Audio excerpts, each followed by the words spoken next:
আমি আপনাকে ভালোবাসি, আপনাকে বিয়ে করতে চাই। আমি সত্যি বলতেছি, আমার পক্ষে আপনাকে ছাড়া থাকা সম্ভব না।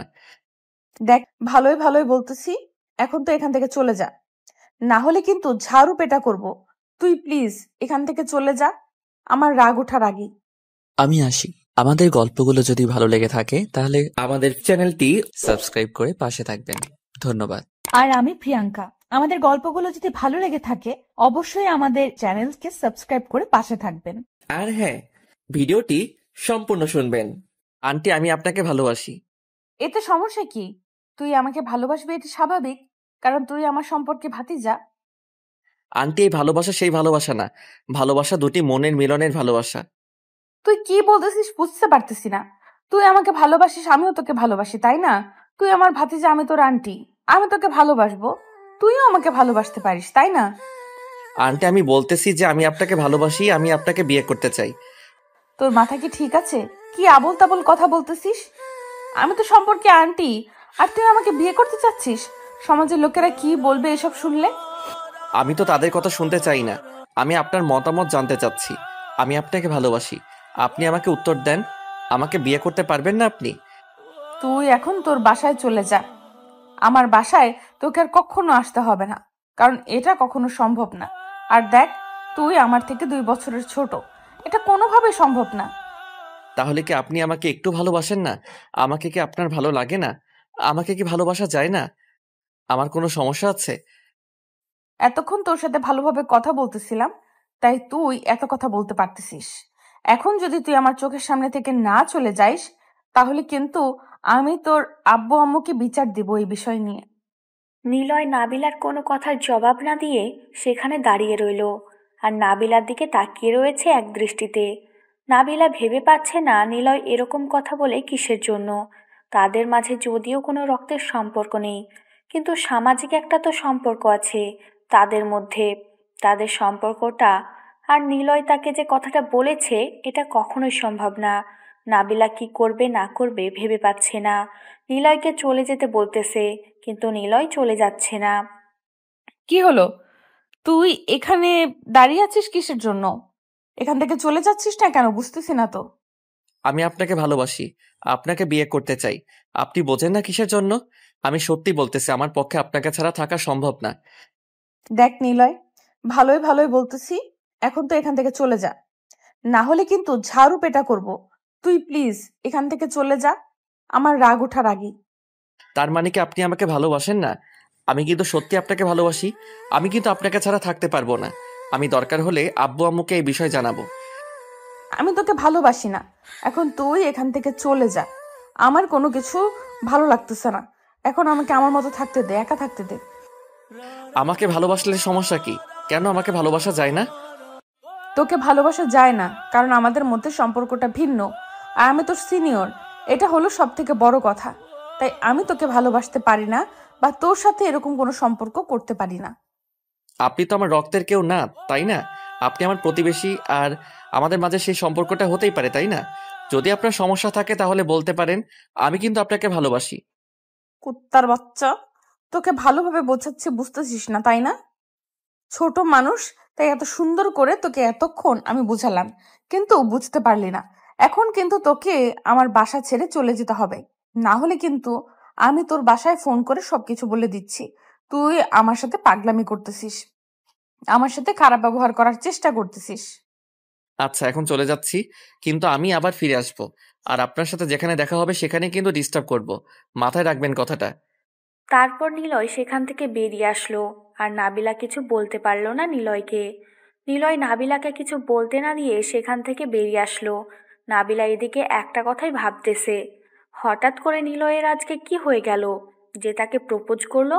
আর তাদের মধ্যে তো কোনো গভীর সম্পর্কও ছিল না, এমনিতেই দুজনের দেখা হয়, কথা হয়, ঝামেলা শেষ। আর নিলয় অনেক ভদ্র ছিল, তাকে সব সময় সম্মান করে। আজ তার মাথায় কি হয়ে গেল এটাই ভেবে পাচ্ছে না নাবিলা। সব সময় নিলয় নাবিলাকে সালাম দেয়, সম্মান দেখায়, সব কিছু, কিন্তু আজকে বাসায় এসে এভাবে তাকে প্রপোজ করবে, এটার জন্য মোটেও প্রস্তুত ছিল না নাবিলা। কিরে, কোথায় তুই? তাড়াতাড়ি আমাদের আড্ডাখানায় চলে আয়। আমি সেখানে যাচ্ছি। মন মেজাজ খারাপ আছে, বেশি কথা বলিস না। তাড়াতাড়ি চলে আসবি। কি বলতেছিস এসব কথা? তখন আমি গেলাম, তুই ফোন করলি, গিয়ে তোকে পেলাম না। আর এখন আবার বলতেছিস এখন যাব আড্ডাখানায়। শালা তুই আমাকে চুতিয়ে পেয়েছিস। একটা অঘটন ঘটিয়ে ফেলেছি। যদি আমার কাছে এখন তুই না আসিস, তাহলে তোর বাসায় গিয়ে তোকে উঠিয়ে এনে উদম পিটন পিটাবো। তাড়াতাড়ি চলে আয়। এখন আমি যেতে পারবো না, বুঝছিস? আর এখন আমি একটা মেয়ের সাথে টাঙ্কি মারতেছি, বুঝছিস? তাই যেতে পারতেছি না। আবার আমি সময় দিতে চেয়েছিলাম, তুই তো তখন আমাকে পাত্তা দিলি না। এখন আমি যেতে পারবো না। একটা মেয়ের সাথে কথা বলি আগে। দেখ, একদম ভালো হবে না বলে দিচ্ছি। তোকে এখন এখানে আসতে বলতেছি, আপনি সেখানে মেয়েদের সাথে টাঙ্কি মারবেন। তোর আব্বু আম্মুকে আমি এক্ষুনি ফোন করে বলতেছি, দাঁড়া। শালা চুতিয়া, চুতি আমি না করে বল কোথায় আছিস এখন? আর আমি এখন আড্ডাখানায় যেতে পারবো না, অন্য জায়গায় দেখা কর। কেন? আড্ডাখানায় আবার কি ঘটিয়ে ফেলেছিস? এখন সেখানে যেতে পারবি না, নাকি সেখানে কোনো মেয়েকে আবার টিস করেছিস? এখন লজ্জায় সেখানে যেতে পারবি না? আর বলিস না দোস্ত, পাশের ফ্ল্যাটের একটা সুন্দরী মেয়ে এসেছে, আর না বুঝেই আমি তাকে আই লাভ ইউ বলে দিয়েছিলাম। আর সঙ্গে সঙ্গে সে তার আম্মুকে ডাক দেয়, আর তার আম্মু এসে আমাকে দৌড়ানি দেয়। তুই আর কত লুচ্চামি করবি বল? যখন কোনো নতুন মেয়েকে দেখিস এলাকায়, তখন তার পিছনে পড়ে যাস, আর সঙ্গে সঙ্গে কোনো কথা না বলে আই লাভ ইউ বলে দিস। আর তোকে কেউ জামাই আদর করবে? বাদ দে এখন। তুই কি সর্বনাশ করলি কার সাথে সেটা বল। আমি একটু ওইদিকে যাইতে পারবো না। আমি থাকতে কোন হালায় তোর সাথে খারাপ ব্যবহার করে আমি দেখে নিব। তুই আসিস না কিসের জন্য আড্ডাখানায়? মেয়েটা যদি তোর এতই পছন্দ হয়েছে, তার সাথে একটু টাঙ্কি মারাই যায়। যদি সেও তোকে একদিন হঠাৎ করে পছন্দ করে, তখন তো প্রেমটা করতে পারবি। আয়। কথাটা কিন্তু মন্দ বলিসনি। আচ্ছা তুই একটু ওয়েট কর, আমি যাচ্ছি সেখানে, কিছুক্ষণের মধ্যেই যাচ্ছি। যদি মেয়েটাকে একবার ভাবে নিতে পারি তাহলে তো মনে কর বিয়ে ডান। আগে আয়, আমি খুব টেনশনে আছি। একখান অঘটন ঘটিয়ে ফেলেছি। এখন এর কি করা যায়? দুজনে আগে পরামর্শ করে তারপর দেখা যাবে কি করি না করি। আয়াত ফোনটা রেখে দিল, দিয়ে মনে এক বালতি সাহস নিয়ে সেই আড্ডাখানার উদ্দেশ্যে রওনা দিল। আর এদিকে নিলয় আড্ডাখানায় এসে বসে পড়ল। আশেপাশে তাকিয়ে দেখে পরিবেশটা অনেক সুন্দর। অনেকেই এখানে আড্ডা দিচ্ছে, সবাই সবার মতো মজা নিচ্ছে। পরিবেশটা দেখতে আসলেই অনেক সুন্দর লাগতেছে আজকে, কারণ এখানে সব সময় লোকজন কমই থাকে। অনেক সুন্দর একটা জায়গা, কিন্তু একটা বিষয় সে লক্ষ্য করলো, প্রতিদিন অনেক কোলাহল থাকে, কিন্তু আজ তো অনেক কোলাহল মুক্ত। সবাই নীরবে আড্ডা দিচ্ছে। পরিবেশটা মনে হচ্ছে যে একদম নীরব হয়ে আছে। নিলয় তাদের জায়গায় গিয়ে দেখলো দুইটা ছেলে বসে আছে। নিলয়কে দেখে ছেলে দুটো উঠে গেল। তারা নিলয়কে সবাই ভালো করেই চেনে। তারপর এদিকে নাবিলা তো মহা টেনশনে আছে। তার নতুন ফুফাতো বোন এসেছে বাসায়। মানে নতুন বলতেছি এই কারণে যে তারা এখানে গত 3 দিন হলো আসলো। তারা এখন থেকে এখানেই থাকবে। আগে ঢাকায় ছিল, এখন ধরা রংপুরে থাকবে। কারণ তার বাবার রংপুরে ট্রান্সফরমেশন হয়েছে, তার জন্য তারা এখন থেকে এখানেই থাকবে। নাবিলা তো মহা টেনশনে আছে। তার ফুফাতো বোন যখন আসলো তখন সে একটু শান্তি পেল। সে যাই হোক, তার সাথে কথাগুলো শেয়ার করা যেতেই পারে। এতক্ষণ তো তাকে একা একা লাগতেছিল। নাবিলার ফুফাতো বোন এসে দেখে নাবিলা মন খারাপ করে বসে আছে। কিরে আপু, তুই এইভাবে মন খারাপ করে এখানে বসে আছিস কেন? তোকে দেখে মনে হচ্ছে কোনো কিছু নিয়ে অনেক চিন্তিত। আর বলিস না, অনেক টেনশনে আছি। আজকে একটা ছেলে, অনেক ভদ্র ছেলে বুঝছিস, সম্পর্কে আমার ভাতিজা লাগে আর আমি আন্টি। প্রতিবেশী বলতেই পারিস, আশেপাশেই বাসা। দেখা হলে সালাম দেয়, কোনো কিছু সমস্যা হলে তাকে বললে সমাধান করে দেয়। কিন্তু আজকে সে আমার বাসায় এসেছে, বুঝেছিস? বাসায় এসেছে তো কি হয়েছে? তাকে অতিথিয়তা করলেই হয়, তার সাথে ভালো ব্যবহার করলেই হয়। সব সময় তোর সাথে ভালো ব্যবহার করে, তাকে একটু খাওয়া দাওয়া করাই, তারপর পাঠিয়ে দিলি, ঝামেলা শেষ। এরকম কিছু হলে তো ভালোই হতো, তাই না? সে এসে ডিরেক্ট আমাকে প্রপোজ করেছে, আমাকে বিয়ে করতে চায়, আমাকে ভালোবেসে ফেলেছে। এটা কিভাবে সম্ভব বল? আমি সম্পর্কে তার কি হই? আন্টি। আর সমাজের লোককে তো তুই ভালো করে জানিস। কি বলিস? এটা তো ভারী ইন্টারেস্টিং একটা কাহিনী। শোন আপু, আজকে আমার মন খারাপ ছিল, তোর এই কাহিনী শুনে আমার এখন অনেক হাসি পাচ্ছে। বিশ্বাস কর। তুই কি বলছিস এসব? এটা সত্যি নাকি? তুইও মেজাজ গরম করাবি না, বুঝছিস? মজা নিবি না। আমি আছি অনেক টেনশনে, কারণ ছেলেটা যেমন ভালো তেমন খারাপ। কারণ এলাকার সবাই তাকে ভয় পায়, আর আমি এটা নিয়ে অনেক টেনশনে আছি। আর সে যাওয়ার আগে আমাকে বলে দিয়েছে যে আমাকে যেখানে দেখে সেখানেই এসে এখান থেকে ডিস্টার্ব করবে। কেন এরকম করবে? কিসের জন্য? আর ছেলেটা দেখতে কেমন? তোর কি পছন্দ হয় নাই? নাকি অন্য কোনো সমস্যা আছে? নাকি তুমি অন্য কাউকে পছন্দ করো? এই ছেলেটা খারাপ বাজে তার জন্য তাকে পছন্দ হয় না। সে তো তোর রক্তের কেউ না, তাই না? আসলে কথাটা হচ্ছে যে ছেলেটা আমার থেকে 2 বছরের জুনিয়র, আর আমি তার থেকে 1.5 বছরের সিনিয়র। আর আমাদের সম্পর্কটা, আর আমি তার আম্মুকে আপু বলে সম্বোধন করি আর তার আব্বুকে দুলাভাই বলে সম্বোধন করি।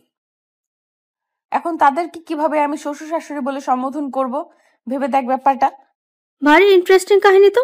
তোর জীবনে আপু দুলাভাই থেকে এখন শ্বশুর শাশুড়ি আর ভাতিজা থেকে এখন স্বামী, বাহ কি চমৎকার ঘটনা। এখান থেকে মজা নিতে বলতেছি না, এখানে বলতেছি সলিউশন দে আমাকে একটা। আমি কি করব? কি করলে আমি এর থেকে উদ্ধার হতে পারবো? ছেলেটাকে আমি অনেক বোঝালাম, কিন্তু সে বুঝেও না বোঝার ভান ধরে চলে গেল। আমি কি করব বলো? আরে টেনশন করিস না, কয়েকদিন পর দেখবি ঠিক হয়ে যাবে। এখন হয়তো মাথায় কোনো ভূত চেপে বসেছে, তার জন্য তোর সাথে এরকম করেছে। কয়েকদিন পর যখন ঠিক হয়ে যাবে দেখবি যে কোনো ঝামেলাই থাকবে না। তুই ওই ছেলেকে চিনিস না? যেটা একবার জেদ করে সেটা সে হাসিল করে ছাড়ে। যেহেতু আমাকে ভালোবাসি কথাটা বলেছে, তার মানে তার থেকে সে ভালো না বেসে নিয়ে আমার জীবন থেকে তো যাবেই না কখনো। আর সব থেকে বড় কথা হচ্ছে আমি ফেঁসে গিয়েছি। কি বলতেছিস? ফেঁসে গিয়েছিস মানে? কি হয়েছে তোর আবার? কোথায় কি করলি যে ফেঁসে গিয়েছিস? ছেলেটাকে আমার অনেক ভালো লাগে। যদি সম্পর্কটা আমাদের অন্য কিছু হইতো তাহলে আমি তাকে নিজে থেকে প্রপোজ করতাম, বুঝছিস? ছেলেটা দেখতে এত পরিমাণ কিউট, আর কথা হচ্ছে এইটা এখন সে আমাকে ডিস্টার্ব করবে। আমি তো মেনে নিতে পারবো, কিন্তু সমাজের লোকের কথা ভেবে আমি অনেক টেনশনে আছি। তাহলে এই ব্যাপার। আচ্ছা, আমি বিয়ের ব্যবস্থা করার চেষ্টা করতেছি। আমি সবার সাথে কথা বলে দেখি। তুই সবার সাথে আমাকে পরিচয় করিয়ে দে আগে, তারপর। এখন বল কি হয়েছে? এত জরুরি তলব কিসের জন্য? আর কি ঘটনা ঘটিয়েছিস সেটা বল তো শুনি। কি এমন কাজ করেছিস তুই? তোর যে আন্টি আছে না, তাকে আমি প্রপোজ করেছি। আমি তাকে আমার বউ বানাতে চাই। কি আবল তাবল কথা বলতেছিস, বুঝতেছি না তো। আর হঠাৎ করে তোর কি এমন হলো যে তুই তার জীবনে থাকবি? যেটা বলতেছি সেটাই।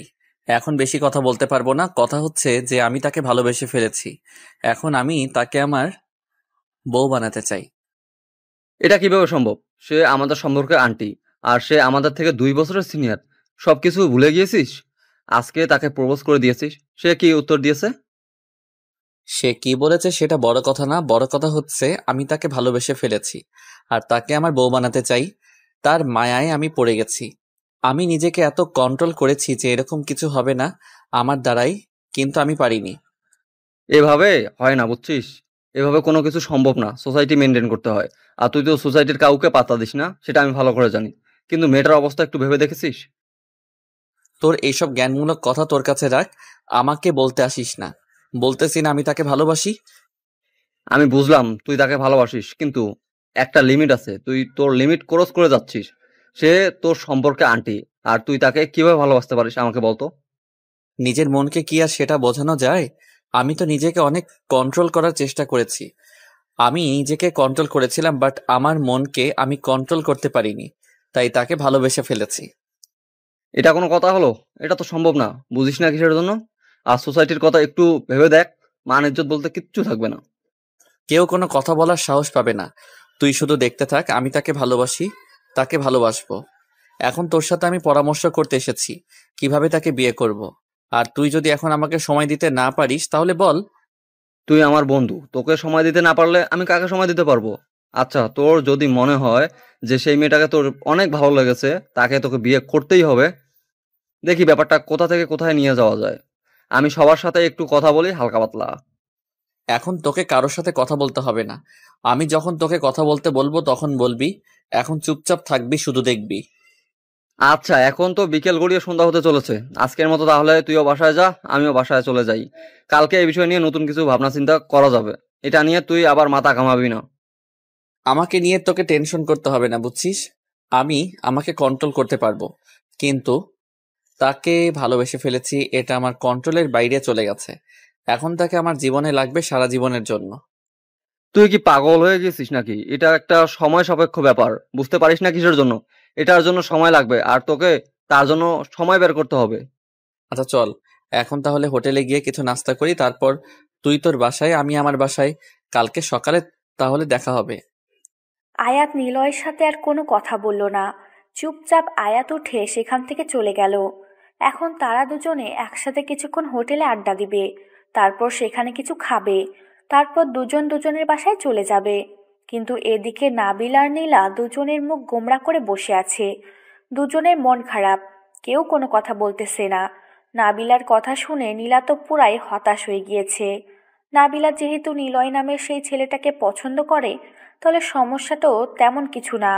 কিন্তু সমস্যাটা হচ্ছে তাদের সমাজ আর তাদের সম্পর্কটা। এখন তুই কি করবি? আমি তোকে কোনো বুদ্ধি দিতে পারতেছি না, কারণ তোদের যে সম্পর্ক আমার পুরো মাথা ঘেমে যাচ্ছে এটা নিয়ে ভাবতে গেলে। যা হয় দেখা যাবে। এখন সন্ধ্যা হয়ে আসলো, চল একসাথে খাবার খাবো। তারপর আজকে দুজনে একসাথে থাকবো। কালকে বাসায় যাবি, আমিও তোর সাথে তোর বাসায় যাব, সমস্যা নাই। আমি যদি এখানে থাকি, আম্মু তো আমাকে হেব্বি বক কেলাবে কেলাবে, বুঝলি না কেন? আর এখন তো আশেপাশেই থাকি, চাইলেই যখন মন চাই তখন চলে আসতে পারবো, সমস্যা নেই। আমি থাকতে তুই টেনশন করছিস কিসের জন্য বুঝতেছি না তো। আমি ফুফুকে ফোন করে বলে দিচ্ছি নীলা আজকে আমাদের এখানে থাকবে। ফুফু আর একটা কথা বলবে না, সেটা তো তুই ভালো করেই জানিস। আচ্ছা, তুই যদি কথা বলে ম্যানেজ করতে পারিস তাহলে আমার কোনো সমস্যা নেই। তাহলে তোর সাথে আরো ইন্টারেস্টিং কাহিনী শেয়ার করতে পারবো। তুই আমাকে তোর মনের কথাগুলো বলতে পারবি। তোর আবার কিসের ইন্টারেস্টিং কাহিনী বুঝলাম না তো। তুই আবার কোথায় কি করলি? আমি তো জানি তুই সাধু মেয়ে, তোর কোনো কাম নাই। আর বলিস না, আমরা তো পরশুদিন এখানে এসেছি, আজকে সকালে একটু বাইর হলাম। আর আমাদের বাসার সামনে তো জানিস একটা আড্ডা দেওয়ার মতো জায়গা আছে আমাদের বাসার সামনে। সেখান থেকে হুট করে একটা ছেলে আমাকে দেখে সরাসরি আমার সামনে এসে আমাকে আই লাভ ইউ বলে প্রপোজ করে দিল। কি বলিস, সত্যি তাই নাকি? ছেলেটা দেখতে কেমন রে? আর তোকে প্রথম দেখাতেই প্রপোজ করে দিয়েছে মানে তুই তার চোখে কত সুন্দর হতে পারিস একটু ভেবে দেখেছিস? আর কথা বলিস না, আমি তো অনেক ভয় পেয়ে গিয়েছিলাম। ভয়ে চিল্লানি দিয়া আম্মুকে ডাক দিয়েছি, আর আম্মু একটা ঝাড়ু নিয়ে এসে ছেলেটাকেই দৌড়ানি দিয়েছে। আমি এখনো ভেবে মনে মনে হাসি দিচ্ছি। আহারে বেচারা, তাকে আজকে কত সুন্দর করতে হয়েছিল, ঝাড়ুর বাড়ি খেতে হয়েছিল।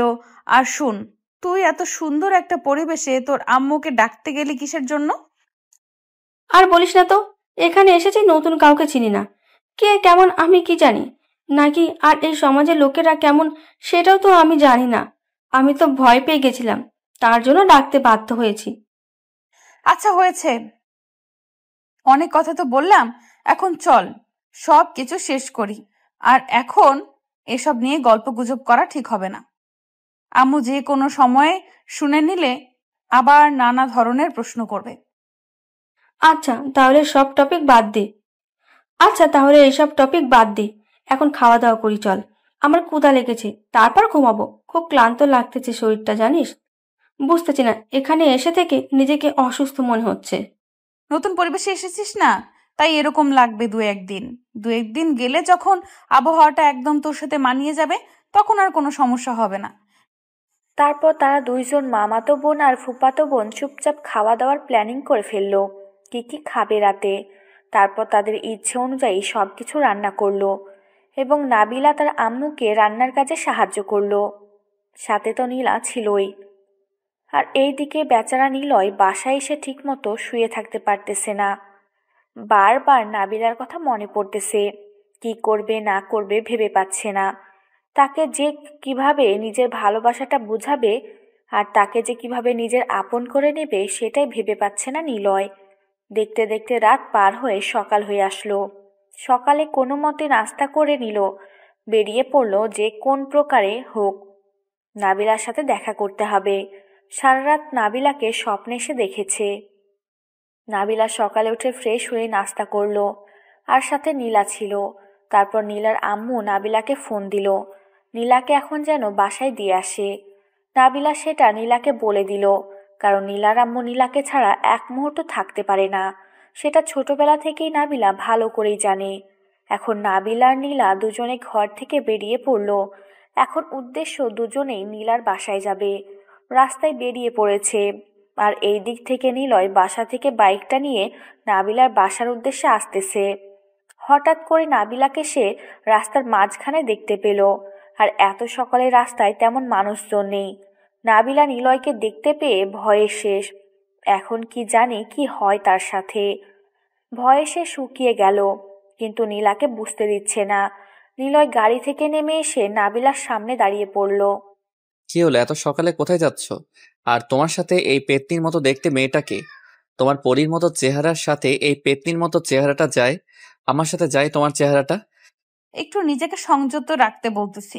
তুই আমাকে তুমি করে বলতেছিস কিসের জন্য? লজ্জা শরম নাই? তাকে কি বলতেছিস? দেখো, ব্যাপারটা এরকম, আমি তোমাকে ভালোবেসে ফেলেছি। এখন তুমি কি ভাবলে আমাকে নিয়ে? না ভাবলে আমার মাথা ব্যথা নেই। আজকে সারা রাত ঘুমাতে পারিনি। সারা রাত তোমাকে স্বপ্নে দেখেছি। তার কি হবে বলো? এখন এই বিষয়ে আমি তোমাকে কি বলতে পারি? আমি কি বলেছি তুমি আমাকে সারা রাত স্বপ্ন দেখো? আমি কি তোমাকে সেই অনুমতি দিয়েছি? আমি একটা জিনিস বুঝতে পারি না, মনটা আমার, চোখ দুটো আমার, পুরো মানুষটাই আমার, কিন্তু তারা কেউ আমার কন্ট্রোলে নেই কেন? কেন সবাই শুধু তোমাকে ভালোবাসে? দেখো, সকাল হয়ে গিয়েছে, রাস্তায় এখন মানুষ চলে আসবে। আর এখন আমি আমার ফুফাতো বোনকে নিয়ে তার বাসায় যাচ্ছি। আশা করি আর কোনো প্রশ্নের উত্তর দেওয়া লাগবে না। এখন তুমি সাইডে চলে যাও, আমাকে আমার রাস্তায় যেতে দাও। গতকাল বলছি না ভালোবাসি, আজকে বলেছি ভালোবাসি। উত্তরটা দিবেন নাকি আমি অন্য কোনো রাস্তা খুঁজে বের করব তোমাকে আমার করে নেওয়ার জন্য? বলতেছি না, এটা একটু বেশি বেশি হয়ে যাচ্ছে। আর তুই যদি আমার সাথে এরকম ব্যবহার করেছিস, আমি এখনই কিন্তু তোর বাসায় চলে যাব। কোথাও যাব না। তোর আব্বু আম্মুকে নালিশ দেব, তারপর যা করার তারা করবে। আমিও তো সেটাই যাচ্ছি, কারণ আমি তো সরাসরি তাদেরকে বলতে পারতেছি না তুমি যাও আমার বাসায়। আমি অনুমতি দিচ্ছি, তাদেরকে গিয়ে বলো, তখন বিষয়টা আরো সহজ হবে। দেখো, তুমি এখনো ছোট বাচ্চা, তোমার এখনো বয়স হয়নি ভালোবাসার, বা এটাকে বোঝার মতো তোমার ক্ষমতা হয়নি। তাই বলতেছি, এসব নিয়ে নাটক করা বন্ধ করো। পড়াশোনায় মন দাও। জীবনে অনেক সুন্দর একটা মেয়ে পাবে। আমাকে দেখে মনে হয় যে আমি অন্য কোনো মেয়ের জন্য তোমাকে ছেড়ে যেতে পারবো? আমার চোখের দিকে তাকিয়ে কথা বলো। আমার চোখের দিকে তাকাও বলতেছি। কথাটা বলে নিলয় নাবিলার হাত ধরল। আর এমন চোখ করেছে, নাবিলা একদম শেষ। নীলা তো কি বলবে। নীলা ভয়ে নাবিলার পিছনে গিয়ে দাঁড়িয়ে পড়ল। আর নীলার বুঝতে বাকি নেই এটাই সেই ছেলে। আর নাবিলা যেটা বলেছিল, আসলেই দেখতে ছেলেটা অনেক হ্যান্ডসাম। নাবিলা ভয়ে শ্বাস বন্ধ করে আছে, কোনো কথা বলার সাহস পাচ্ছে না। আর নীলা তো ভয়ে 2 হাত দূরত্ব বজায় রেখেছে। নিলয় নাবিলার হাত এমন শক্ত করে চেপে ধরে রেখেছে, নাবিলার ব্যথা করছে, তাও কোনো শব্দ করার সাহস পাচ্ছে না। হঠাৎ করে নিলয় নাবিলার সাথে যেটা করলো, তার জন্য নাবিলা মোটেও প্রস্তুত ছিল না। নাবিলা ভেবেছিল যে জাস্ট হাতটা ধরেছে, কিন্তু হাত ধরে যে এরকম একটা কাণ্ড করবে নিলয়, সেটা বুঝতেই পারেনি নাবিলা। প্লিজ নিলয়, ছেড়ে দে। রাস্তায় মানুষ দেখলে মান ইজ্জত কিচ্ছু থাকবে না। আমি সবার সামনে কলঙ্কিনী হয়ে যাব। প্লিজ আমাকে নষ্ট করিস না তুই। নষ্ট করলাম কোথায়? শুধু একটু ভালোবাসা দেখালাম আর তোমাকে কিছু শিক্ষা দিলাম, কারণ তুমি তো আমার ভালোবাসা বোঝার চেষ্টা করতেছো না। অত্যাচার তো তোমাকে সহ্য করতে হবে। প্লিজ ছেড়ে দে। সবাই দেখে নিলে আমি কলঙ্কিত হয়ে যাব। আমি এই পৃথিবীতে বেঁচে থাকতে পারবো না। প্লিজ, তুই আমার সাথে এরকম করতেছিস কিসের জন্য? আমি তো সম্পর্কে আন্টি। কিসের আন্টিকে? আমি তো ভালোবাসি আপনাকে। বউ মানি। এখন থেকে আন্টি সম্পর্ক বাদ, এখন থেকে আপনি আমার বউ, এটাই মাথায় রাখবেন সব সময়। এবার কিন্তু সত্যি বেশি বেশি হয়ে যাচ্ছে। এবার কিন্তু তোমার পরিবারকে আমি জানাতে বাধ্য হব। তুমি এরকম পাগলামি করতে পারো না আমার সাথে। আচ্ছা, আমি তো আপনাকে পারমিশন দিয়ে দিয়েছি, তাই না?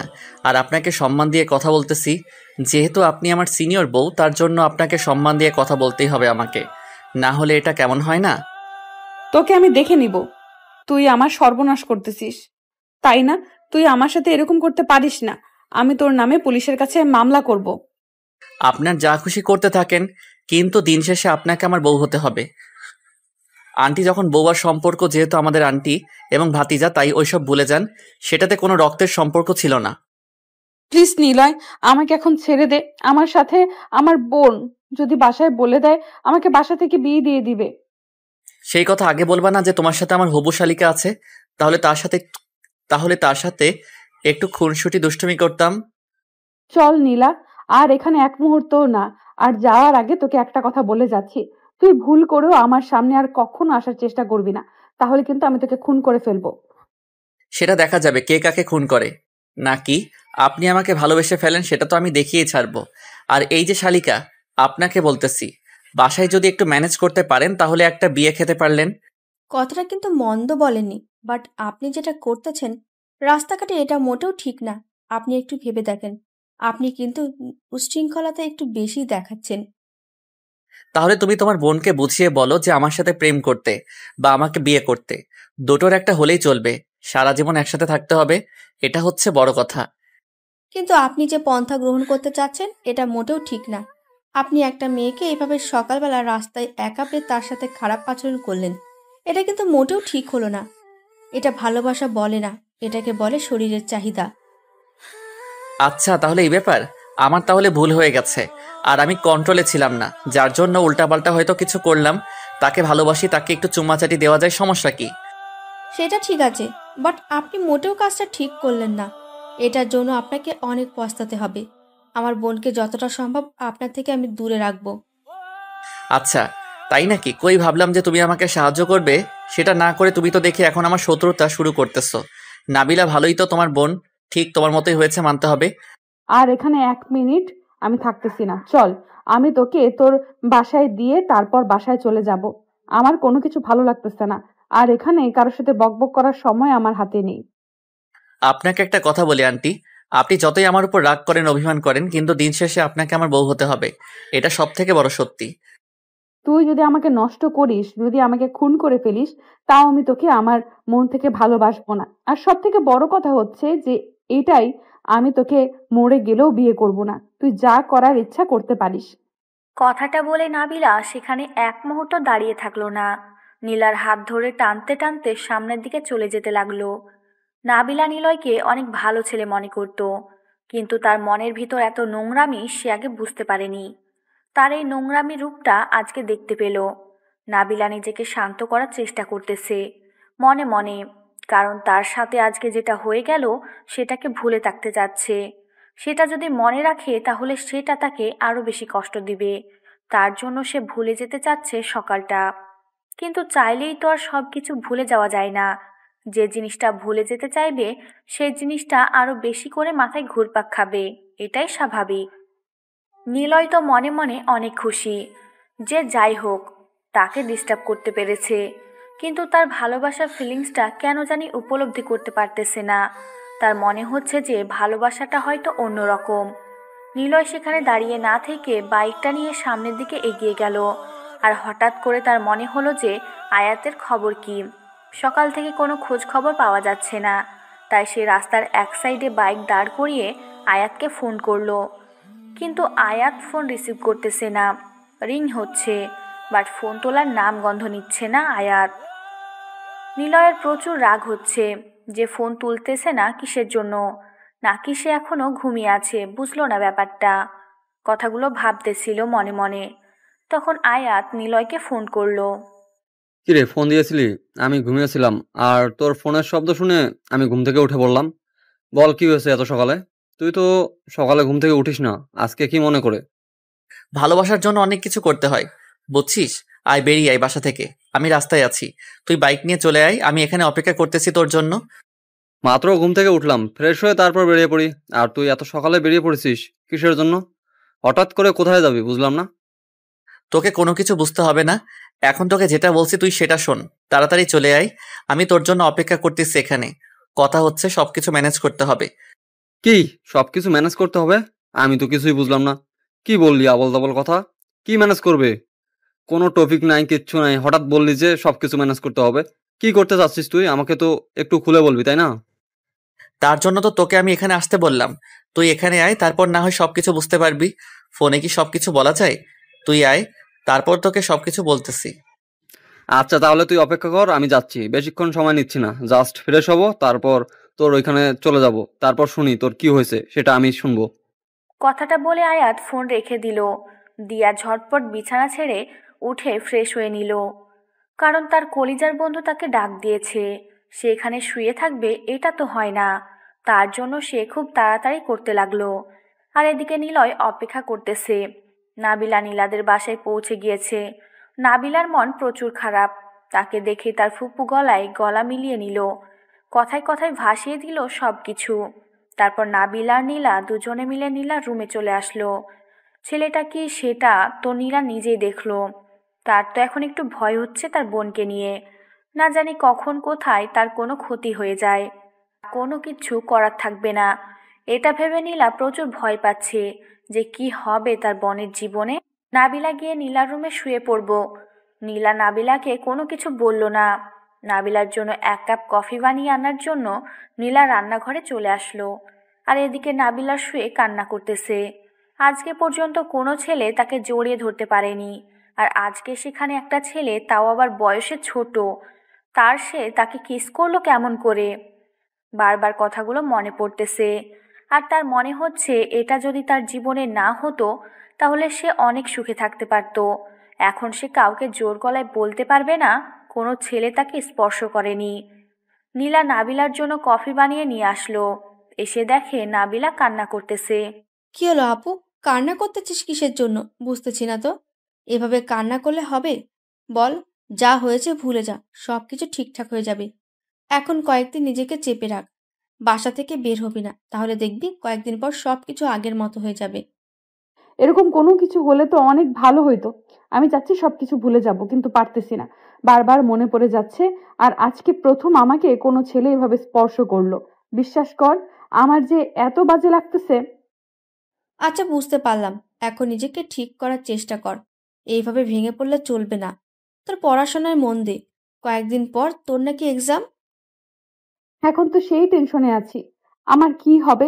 আমি তো এখন নিজে স্বাধীনভাবে চলাফেরা করতে পারবো না। এখন সব সময় একটা আতঙ্কের মধ্যে থাকতে হবে। কখন কোথা থেকে আমার উপর হামলা চলে আসে। এখন তো আমি পুরো ভয়ে শেষ। কি করব বুঝতে পারতেছি না। এখন তো এমন একটা সিচুয়েশনে বাসায় বলবো, তাহলে বিয়ে দেওয়ার জন্য উঠে পড়ে লাগবে বাসার সবাই। আর আমি তো চাচ্ছি আমার ক্যারিয়ার গড়ে তুলতে। আপু, আমি তোর মনের কথাগুলো বুঝতে পেরেছি। এসব নিয়ে আর তুই ভাবিস না। এখন কফি খা, তারপর আমি তোকে তোর বাসায় রেখে আসব।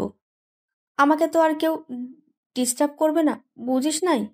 এখন যাব না, দুপুরের পর গাড়িতে করে তোর বাসায় চলে যাব। বাদ দে, এখন কিছু খাবো না।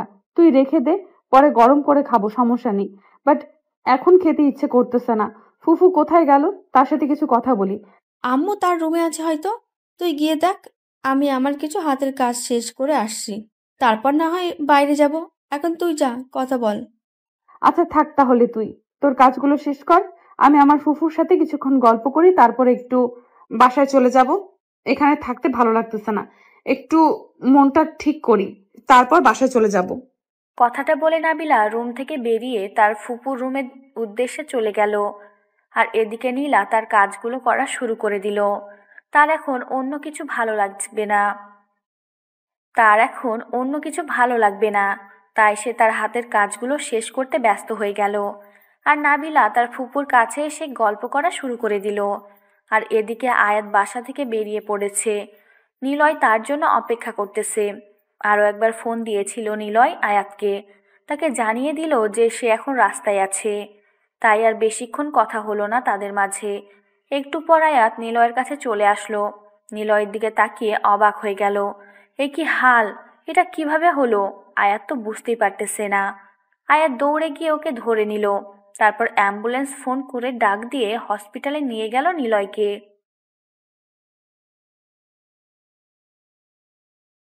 ডক্টর, ডক্টর কোথায় আপনি? আমার বন্ধু যে কোনো প্রকারে হোক আপনাকে বাঁচাতে হবে। আয়াত চিল্লাইয়া চিল্লাইয়া পুরো হসপিটাল মাথায় তুলে রেখেছে। ডক্টর এদিক থেকে ওদিক থেকে ছোটাছুটি করে আয়াতের কাছে চলে আসলো। আর এসে নিলয়ের অবস্থা দেখে সব ডক্টরসরা চমকে উঠল। তারপর ডক্টর নিলয়কে তাড়াতাড়ি অপারেশন থিয়েটারে নিতে বলল। আর ডক্টরের কথা অনুযায়ী নার্স সেই হিসেবে কাজ করা শুরু করলো। নিলয়ের অপারেশন শুরু হয়ে গেল। আর আয়াত বাসার সবাইকে খবর দিয়েছে যে নিলয়ের অ্যাক্সিডেন্ট হয়েছে। বাসার সবাই ছোটাছুটি করে হসপিটালের উদ্দেশ্যে চলে আসলো। আমার ছেলের কি হয়ে গেল? আমার ছেলের কি হয়েছে আয়াত? আমার ছেলের এটা কি হয়ে গেল? আমি তো কিছুই বুঝতে পারতেছি না আন্টি। আমি সকালে ঘুম থেকে উঠলাম, তখন নিলয় আমাকে ফোন করলো যে রাস্তায় আয়, আড্ডা দেই। আমি বাসা থেকে বেরিয়ে পড়লাম, আর বাসা থেকে বের হওয়ার সময় নিলয়ের সাথে কথা হলো, আর এসে দেখি এই অবস্থা। আমার ছেলের কোনো কিছু হয়ে গেলে আমি এই পৃথিবীতে বেঁচে থাকবো কি নিয়ে? আমি যে কোনো মূল্যে আমার ছেলেকে আমার কাছে ফেরত চাই। ডক্টর কই? ডক্টররা কি বলেছে আমার ছেলের ব্যাপারে?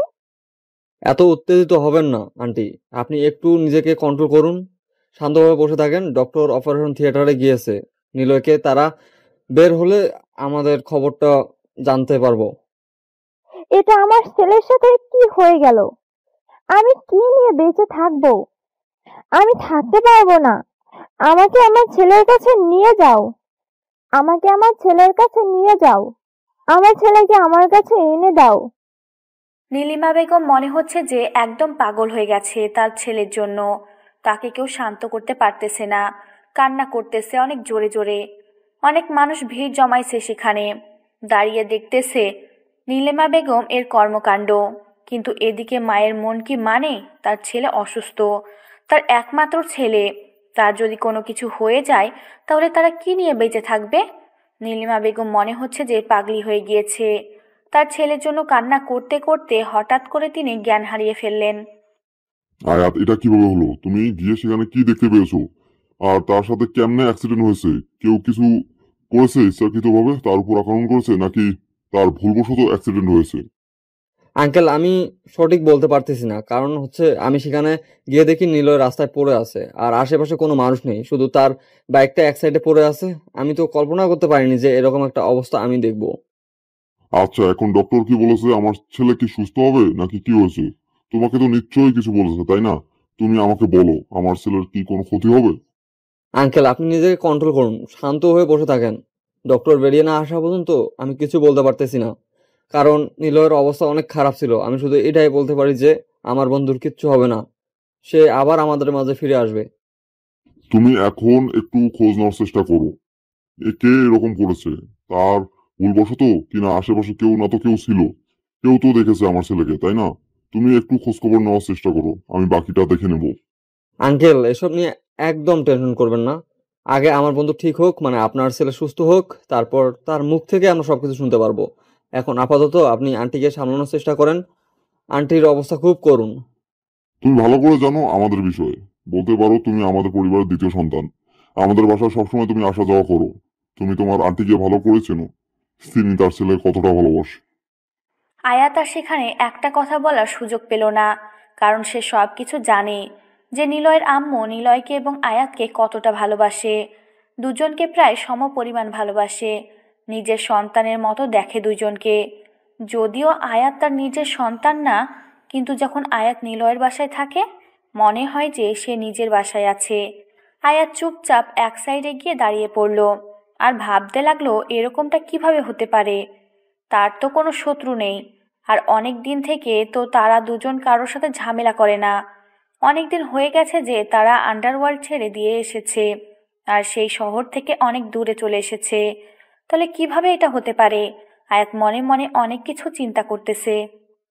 তাহলে কি কেউ এই শহরে এসেছে যে আয়াত আর নিলয়ের ক্ষতি করার জন্য, নাকি কিছু বুঝতে পারতেছে না আয়াত। পুরো টেনশনে আছে নিলয়ের, কোনো কিছু হয়ে গেলে আয়াত কাউকে জিন্দা রাখবে না। আগে নিলয় সুস্থ হোক, তারপর দেখা যাবে কার কত বড় কলিজা হয়েছে। সব কলিজা বের করে যদি কুত্তাকে খাওয়াতে না পারে তাহলে আয়াত আর নিলয় মানুষ না। আয়াত তার চোখের কোণা থেকে পানির ফোঁটা মুছে ডক্টর বেরিয়ে আসার জন্য অপেক্ষা করতেছে। বাইরে সবাই শুধু ডক্টরের জন্য অপেক্ষা করতেছে, কখন ডক্টর বেরিয়ে আসবে। কিন্তু ডক্টর বেরিয়ে আসার কোনো নামগন্ধ নিচ্ছে না। ডক্টর অনেকক্ষণ হলো অপারেশন থিয়েটারে চলে গিয়েছে, কিন্তু কোনো খোঁজ খবর দিচ্ছে না এখনো। আর থাকবো না, অনেকক্ষণ তো হলো এখানে এসেছি। আর কতক্ষণ থাকবো? এখন তো দুপুর পেরিয়ে বিকেল হতে চলেছে। তাহলে আমি আমার বাসায় যাচ্ছি, পড়াশোনা করতে হবে তো। আচ্ছা, আমি তোর সাথে যাচ্ছি। আমি আম্মুকে ম্যানেজ করে নিতে পারবো। যে আজকে তোর সাথে একটু থাকতে হবে, তার জন্য আমি তোর বাসায় থাকবো। আর আমি এখানে নতুন এসেছি, তাই কারোর সাথে তেমন ভাবে পরিচিত হতে পারিনি, তাই আজকে তোর বাসায় থাকবো। তাহলে তো আরো অনেক ভালো হয়। আচ্ছা, তাহলে তুইও রেডি হয়ে নে, আমি ফুফিকে বলে দিচ্ছি। তাহলে আর তোকে কিছু বলতে পারবে না। বলবো যে তুই এখানে নতুন এসেছিস, আমার সাথে 2-1 দিন থাকলে তুই পরিবেশের সাথে মানায় নিতে পারবি। তোকে তো আর এখন একা কোথাও যেতে দেওয়া ঠিক হবে না, কারণ তোর বর্তমান দিনকাল যে অবস্থা, এই অবস্থায় তোকে একা ছেড়ে দেওয়া আমার মনে হয় না ঠিক হবে। কয়েকদিন তোর সাথে থাকি, তারপর এসব ঝামেলা শেষ হলে তখন পরেরটা পরে দেখা যাবে। তোর মতো বোন যেন সবার ঘরে ঘরে যেন একটা করে হয়, বুঝছিস? তোর মতো বোন থাকলে আর কিচ্ছু লাগে না। এভাবে যদি কোনো বোন তার বোনকে সাপোর্ট দেয়, তাহলে তার জীবনে আর কি লাগে? হয়েছে, এখন চল তোর বাসায় যাই। সবকিছুই ঠিক করে রেখেছি, আর আমাকে বেশি রকম করতে হবে না। মানে বোঝাতে চাচ্ছি যে পা মারতে হবে না আমাকে। বুঝতে পেরেছি, সত্যি কথা বললে সমস্যা আছে। চল তাহলে, রাস্তায় গিয়ে গল্প করতে করতে যাব। এখন সমস্যা নেই, এখান থেকে 5 মিনিট থেকে 7 মিনিটের রাস্তা হেঁটে যাব, সমস্যা নেই। আবার যদি সেই দুষ্টু ছেলেটা এসে কোনো রকমের অশুভতামি করে, তাহলে কি হবে? তাই বলতেছি, চল একটা রিক্সা নিয়ে চলে যাই। তাহলে সে আমাদের দেখতেও পেল না, আর আমরা সুন্দরভাবে তোর বাসায় চলে যেতে পারলাম, তাই না? এই সময় সে আমাদের ত্রিসীমানার সামনে আসবে না, সেটা আমি ভালো করে জানি। আমি ওকে ভালো করে চিনি। এখন তার একটা বন্ধু আছে, তার সাথে আড্ডা দেবে, আর আমাকে যখন ডিস্টার্ব করার সময় হবে, আমি সেটা খুব ভালো করে বুঝতে পারবো যে কখনো আমার সাথে দেখা করবে। আচ্ছা চল তাহলে, তোর ইচ্ছা। তুই হেঁটে যেতে যাচ্ছিস, তাহলে চল। আমার কোনো সমস্যা নেই, আমারও তো হাঁটাহাঁটি করতে অনেক ভালো লাগে। ভেবে দেখ, কিন্তু আমার সাথে মন মিলিয়ে কথা বলার কোনো দরকার নেই। তোর যদি হাঁটতে ইচ্ছে না করে তাহলে রিক্সা নিচ্ছি, সমস্যা হলে রিক্সা করে যাচ্ছি। আমি তো তোকে বলতে চাচ্ছি যে আমি হেঁটে যাব, বাট তোর সমস্যার জন্য বললাম রিক্সায় যাইতে। এখন কোনো সমস্যা এখন কোনো সমস্যা হবে না, তাহলে চল হেঁটে যাই। তারপর নাবিলা নীলা দুজনে গল্প করতে করতে হেঁটে যাচ্ছে। আর নীলা তার ঢাকায় থাকা বন্ধু বান্ধবদের নিয়ে গল্প করতেছে, কে কেমন ছিল, কে কি করতো, কে কয়টা প্রেম করত, এসব নাবিলাকে বলতেছে। আর নাবিলা সেটা শুনে প্রচুর মজা নিচ্ছে। আর নাবিলা নীলাকে বলতেছে যে তুই কয়টা করেছিস, কিন্তু নীলা বলতেছে তার মা তাকে ঘর থেকে বের হতে দেয়নি, সন্ধ্যার পর সে প্রেম করবে কিভাবে। গল্প করতে করতে তারা নাবিলাদের বাসার সামনে চলে আসলো। এখন এখান থেকে নাবিলাদের বাসায় যেতে 2 মিনিট এরকম একটা অবস্থায় নাবিলার ফোন বেজে উঠল। নাবিলা ফোনটা হাতে নিয়ে দেখছে আয়াতের ফোন। আয়াতের ফোন দেখে নাবিলা একটু ভয় পেয়ে গেল। এখন আয়াতের ফোন দিয়ে যদি নিলয় ফোন করে তাহলে তো সমস্যা। আর এখন যদি ফোনটা ধরে তখন কি বলবে, কখন কি বলে বুঝতে পারতেছে না। নাবিলা ভয়ে আছে, ফোন রিসিভ করবে কি করবে না চিন্তা করতে করতে ফোনটা একবার রিং হয়ে চলে গেল। আবার ফোনটা বেজে উঠল। আবার তাকিয়ে দেখে আয়াতের নাম্বার। শেষ পর্যন্ত নিজের মনে একটু সাহস জুগিয়ে ফোনটা রিসিভ করলো। ফোনটা রিসিভ করে কানে দিতেই ওপাশ থেকে আয়াত যেটা বলল সেটা শোনার জন্য মোটেও প্রস্তুত ছিল না। নাবিলা শুনে অবাক হয়ে গেল। নাবিলা, এসব কি বলতেছিস তুই? নিলয়ের অ্যাক্সিডেন্ট? এটা কিভাবে আর কখন হয়েছে অ্যাক্সিডেন্টটা? আমি কিছু জানি না, সকালে ঘুমিয়েছিলাম।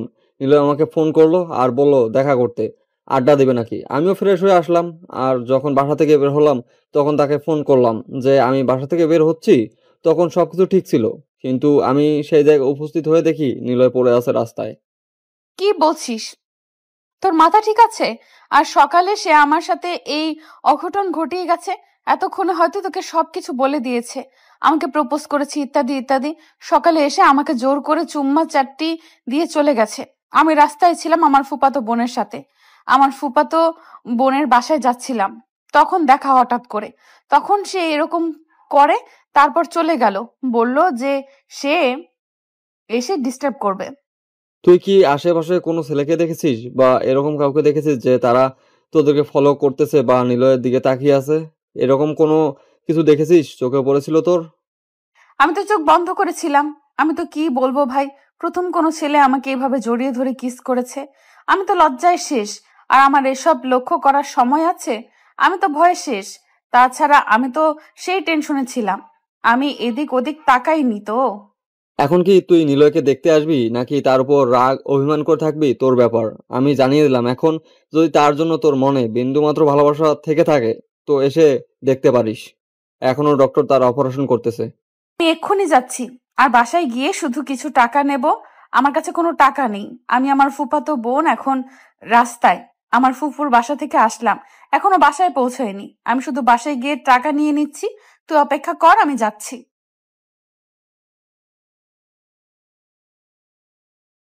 কি হলো? তুই এইরকম করতেছিস কেন? আমাকে বল, তোর কি হয়েছে? কান্না করছিস কেন? নিলয় অ্যাক্সিডেন্ট করেছে, এখন হসপিটালে আছে। ডক্টর তার অপারেশন করতেছে। আমি কিছু বুঝতে পারতেছি না কেমনে কি হলো। কি বলছিস এসব কথা? কেমনে আর অ্যাক্সিডেন্ট হলো কিভাবে? সকালে তো আমাদের সাথে দেখা হলো তার। তুই যেখানে ছিলি আমিও সেখানে ছিলাম, আমরা দুজন তো একসাথেই ছিলাম, তাহলে আমি কিভাবে বলতে পারি? এখন চল হসপিটালে গিয়ে দেখি কি হয়েছে। আচ্ছা শোন তাহলে, তুই বাসায় কিছু বলবি না। না বলে গেলে তোকে নিয়ে আবার বাসায় যদি টেনশন করে তখন? কিছু হবে না, তুই আগে চল দেখি গিয়ে কি হয়েছে। বাসায় টেনশন পরে কর, আগে দেখি ছেলেটার কি অবস্থা। এরকম করে অ্যাক্সিডেন্ট হয় কেমনে? এরকম করছিস কেন তুই? নিজেকে শান্ত করে রাখ, না হলে পরে আবার তোকে নিয়ে দৌড়াদৌড়ি করতে হবে আমাকে। নিজেকে কন্ট্রোল রাখ। নাবিলা নীলাকে সঙ্গে করে নিয়ে গাড়িতে করে রংপুর হসপিটালে চলে আসলো। নাবিলা হসপিটালে এসে দেখছে অনেক মানুষ সেখানে বসে আছে। নাবিলা আয়াতকে খুঁজতে লাগলো, কারণ নাবিলা আয়াতকে ছাড়া এখানে আর কাউকে চেনে না। একজনকে জিজ্ঞেস করলো যে অ্যাক্সিডেন্টের পেশেন্টটাকে কোথায় নেওয়া হয়েছে। নার্স দেখিয়ে দিল কোন দিকে যেতে হবে। নাবিলা নীলাকে নিয়ে দ্রুত সেই জায়গায় চলে আসলো। এসে দেখে অনেক মানুষ এখানে বসে আছে, কেউ কেউ কান্না করতেছে। কয়েকজন মুরব্বী মানুষ সেখানে দাঁড়িয়ে আছে মুখ গোমরা করে। নাবিলা সবার মাঝে আয়াতকে খুঁজতে লাগলো, কিন্তু আয়াতকে দেখতে পাচ্ছে না। ডক্টর, আমার বন্ধুর কি অবস্থা? আপনি কি দেখলেন আর কি বুঝলেন? এখন বাইরের সবাই অপেক্ষা করতেছে, প্লিজ আপনি একটা কিছু বলেন। অল্পের জন্য বেঁচে গিয়েছে, আর 1 মিনিট যদি দেরি করে তাকে অপারেশন থিয়েটার নিয়ে যাওয়া হইতো তাহলে হয়তো আমরা তাকে বাঁচাতে পারতাম না, কিন্তু আল্লাহ তাআলার অশেষ রহমত আমরা তাকে বাঁচাতে পেরেছি। আচ্ছা ডক্টর, আপনি আমাকে এটা আগে বলুন তো, তার কি অজান্তে অ্যাক্সিডেন্ট হয়েছে নাকি কোনো আঘাতপ্রাপ্ত? আপনারা তো অপারেশন করার সময় বুঝতে পেরেছিলেন যে কোনটা অ্যাক্সিডেন্ট আর কোনটা আঘাত। দেখো, আমরা এখানে যেটা বুঝতে পারলাম, আমাদের মনে হচ্ছে যে ছেলেটাকে কেউ আঘাত করেছে, কারণ আঘাত না করলে তো তার বুকের সমস্যা হওয়ার কথা ছিল না। এমনিতেই যদি অ্যাক্সিডেন্ট হইতো তাহলে পায়ে বা কোমরে বা মাথায় ব্যথা পাইতো। ডক্টর, আর কতক্ষণ লাগবে আমার বন্ধুর জ্ঞান ফিরে আসতে? আমি তাহলে বাইরে গিয়ে সবাইকে সুসংবাদ দেই। অনেক কান্নাকাটি করতেছে তো, সবাই অনেক চিন্তিত। আজকে রাতের মধ্যেই জ্ঞান ফিরে আসবে, সমস্যা নেই। মনে হচ্ছে তারা তাকে একদম পুরোপুরি মেরে ফেলতে চেয়েছিল, কিন্তু আর একটুর জন্য বেঁচে গিয়েছে। আর একটু লেট হলে তাহলে শেষ।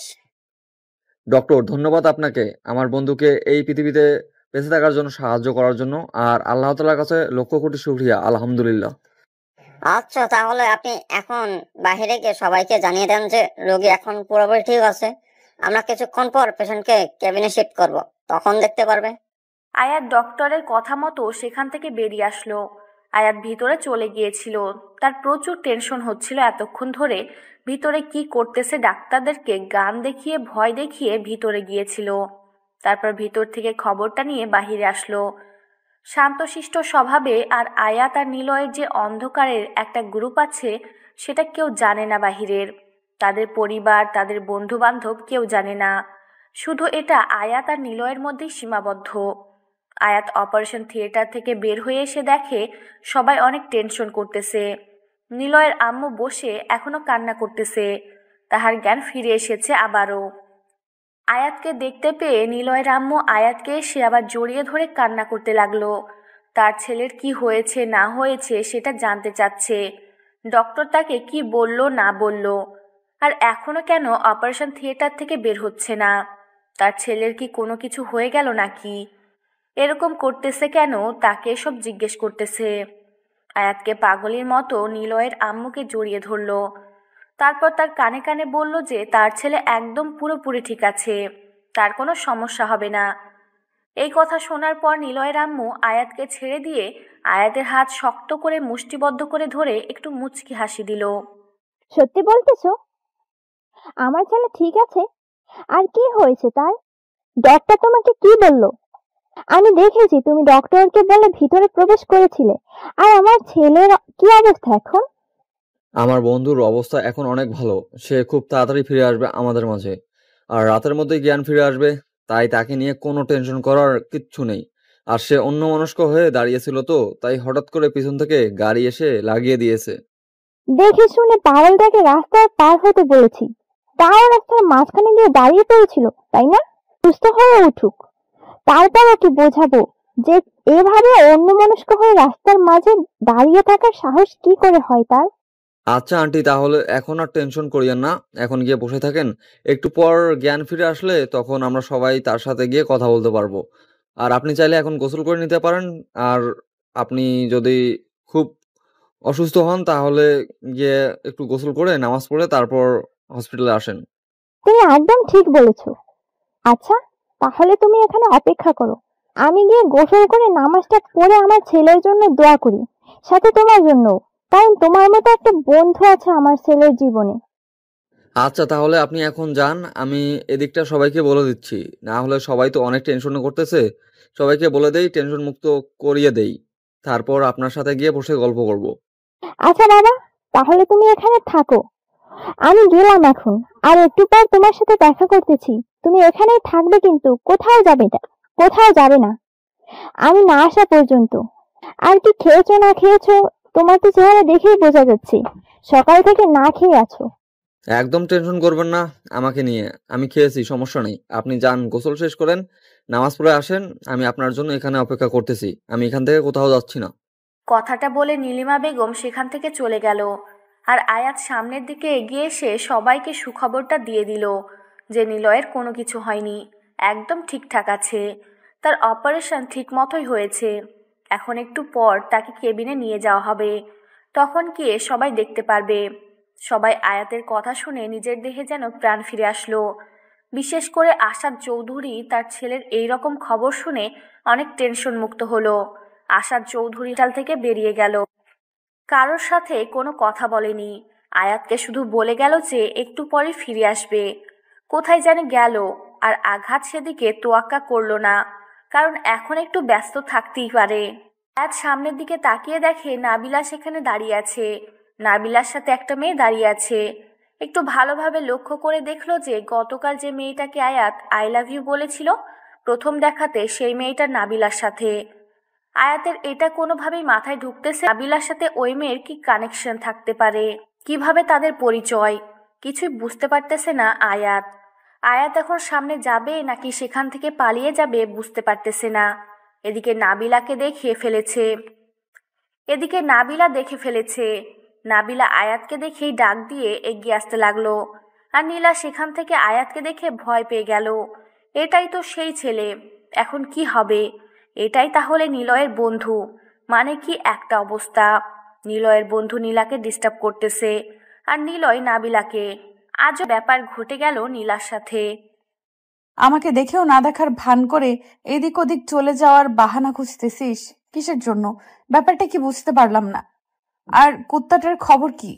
মরেছে নাকি বেঁচে আছে? কুত্তাটা যদি মরে যেত তাহলে মনে হচ্ছে প্রচুর খুশি হইতি তুই। এখন অন্তত একটু সম্মান দিয়ে কথা বল। আমি তো সম্পর্কে আন্টি, তাই না? সবসময় তো তুই করে বলিস। এখন অন্তত একটু সম্মান কর। কার সাথে? সাথে আমার বোন আছে। সেই জন্য তো এত ভয় পাচ্ছিস। তোর এই বোনের জন্য তো যত কাহিনী করেছে আমার সাথে। এখন কথা হচ্ছে, তোকে সম্মান দেওয়ার থেকে কুত্তাকে সম্মান দেওয়া বেশি বেটার মনে করতেছি আমি। এসব কথা বাদ দে, এখন আজাইরা কথা শুনতে যাচ্ছি না তোর মুখ থেকে। এখন নিলয়ের খবর কি? অপারেশন থিয়েটার থেকে ডক্টর বের হয়েছে? তার কোনো খোঁজ খবর দিয়েছে?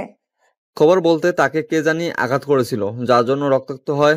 হয়তো 1 থেকে 2 মিনিট দেরি করে নিয়ে আসলে তাকে আমরা আর ফিরে পেতাম না, চলে যেত না ফেরার দেশে।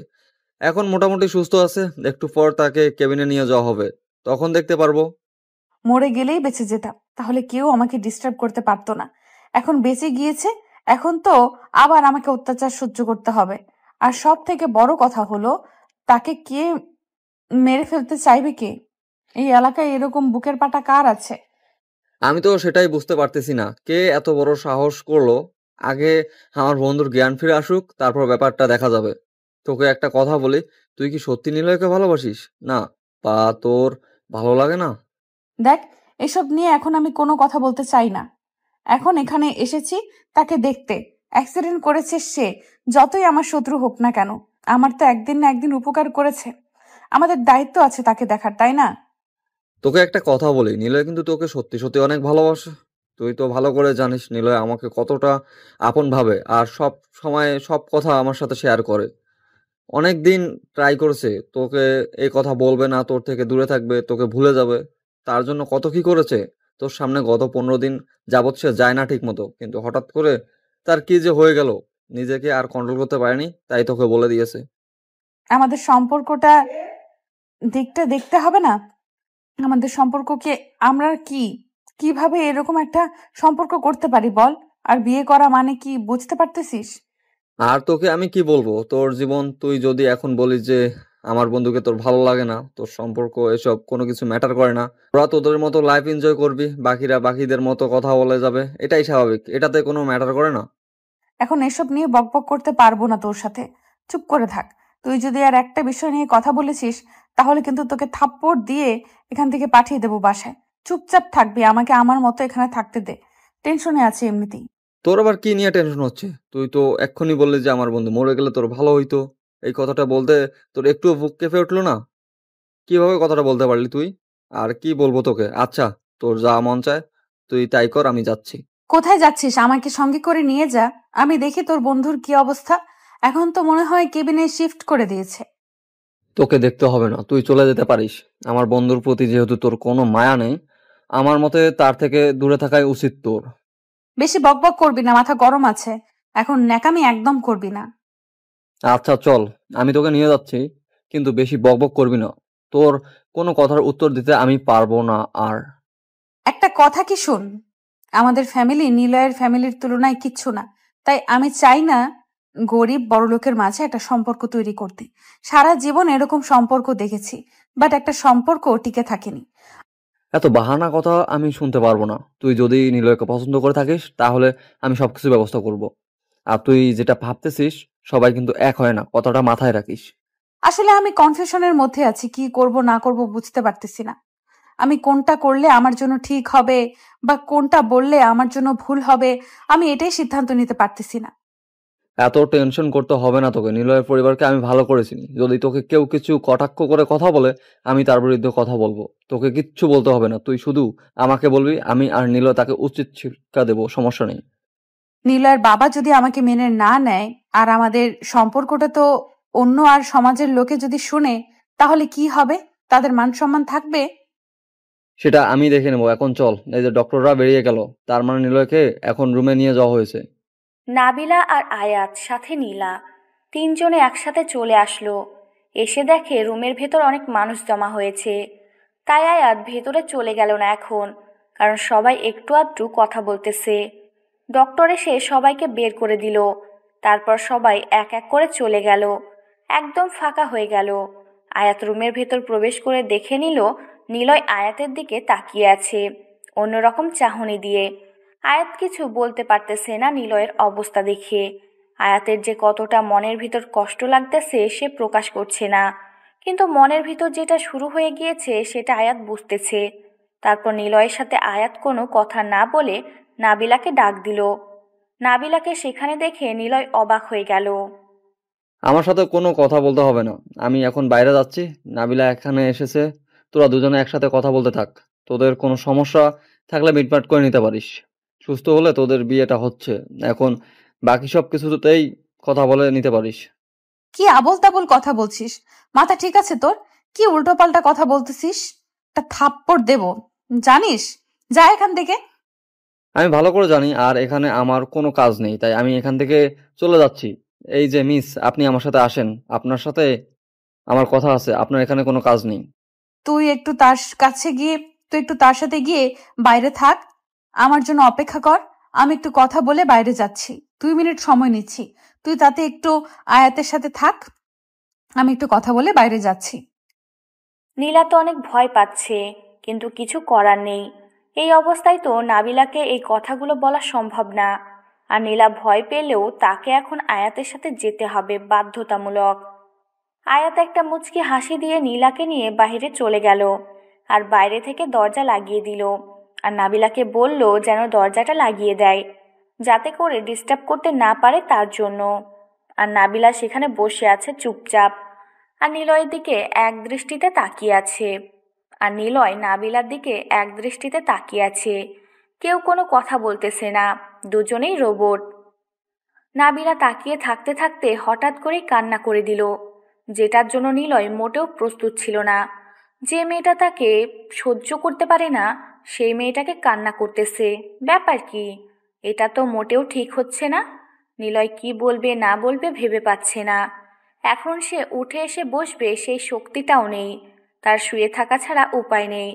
ডক্টর বলেছে 3 দিন সময় লাগবে, আর এই 3 দিন তাকে বিছানায় শুয়ে থাকতে হবে। উঠে বসা তো দূরের কথা, একটু নড়াচড়াও করা যাবে না। 3 দিন তাকে শুয়ে থাকতে হবে। তাই নিলয় নিজের ইচ্ছা থাকা সত্ত্বেও উঠে বসতে বা একটু নাবিলার কাছে যেতে পারল না। আরে আন্টি, আপনি কান্না করতেছেন যে, ব্যাপার কি?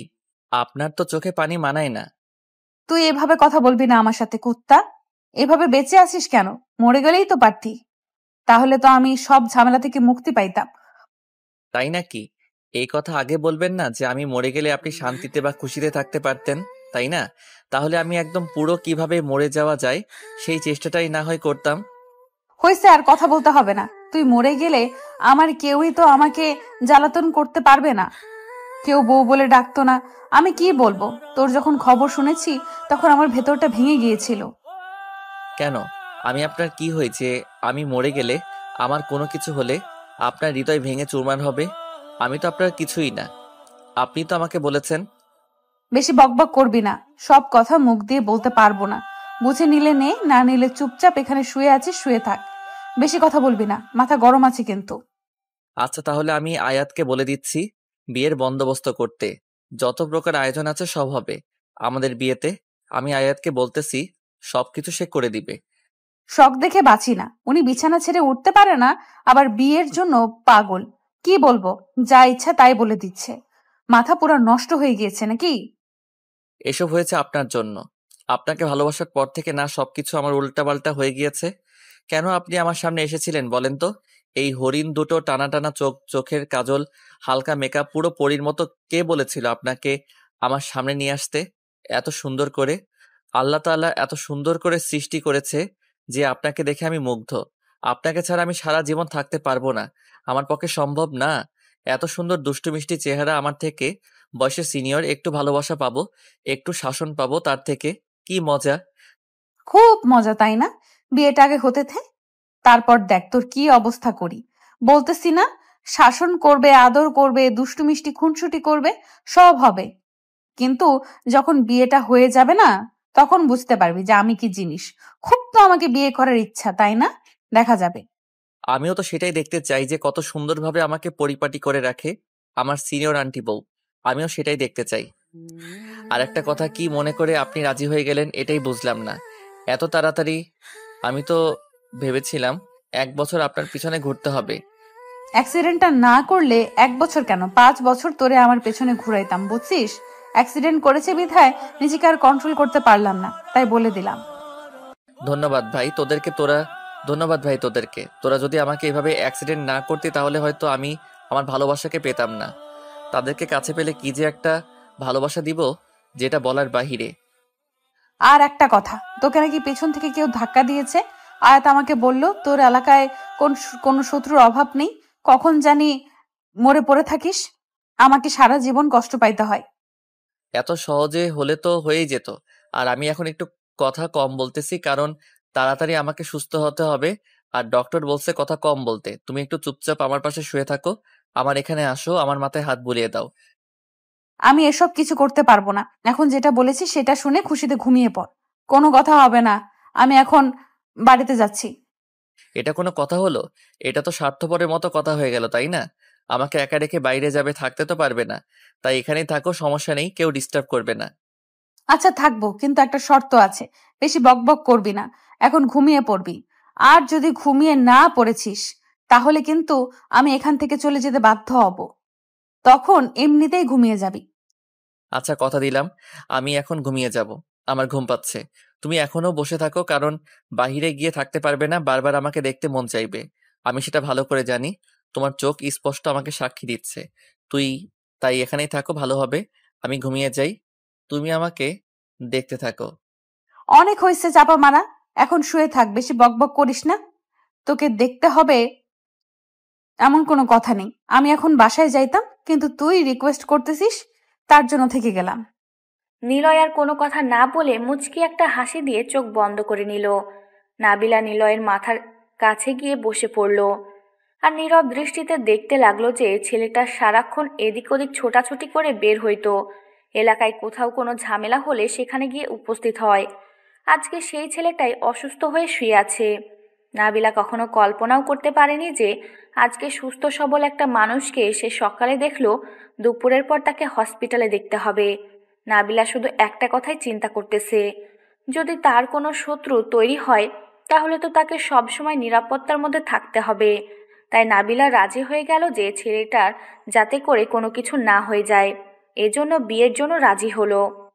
নাবিলা নিলয়কে বিয়ে করার একটা উদ্দেশ্য আছে, সব সময় তাকে নিজের চোখের সামনে রাখবে। যেখানে যাবে দুজনে একসাথে যাবে, আর যাতে করে তার কেউ কোনো ক্ষতি না করতে পারে সেদিকটাই নাবিলা লক্ষ্য রাখবে। সব সময় তাকে বাড়িতে রাখার চেষ্টা করবে, না হলে অফিসে থাকবে। এরকম করে ঘোরাঘুরি করলে তখন যে কোনো একটা সময় একটা দুর্ঘটনা ঘটে যেতে পারে, আর এই দুর্ঘটনা চায় না নাবিলা। একটা দুর্ঘটনা ঘটে গেলে নাবিলা নিজেকে কখনো ক্ষমা করতে পারবে না, কারণ মনে মনে সে নিলয়কে পছন্দ করে। যেহেতু তাদের মাঝে কোনো রক্তের সম্পর্ক নেই, এমনিতেই নিলয় তাকে দেখে আন্টি বলে সম্বোধন করত। যেদিন থেকে তাদের পরিচয় তখন থেকেই আন্টি বলে সম্বোধন করে। যদি আপু বলতো বা অন্য কিছু বলতো তাহলে অন্য সম্পর্ক হইতো। আন্টি বলেছে, তাই আন্টির সম্পর্ক তৈরি হয়ে গিয়েছে তাদের মধ্যে। এটা কোনো ফ্যাক্ট না। আমার উপর কি এখনো রাগ আছে? যদি রাগ থেকে থাকে তাহলে এখন বলতে পারেন। আচ্ছা, আমি আপনাকে একটা প্রশ্ন করতে পারি, যদি আপনি আমাকে অনুমতি দেন? কারণ আপনি আমার কাছে একটা অপরিচিত মানুষ, আমি আপনাকে চিনি না তো। আপনার কাছ থেকে পারমিশন নেওয়া এটা আমার কর্তব্য।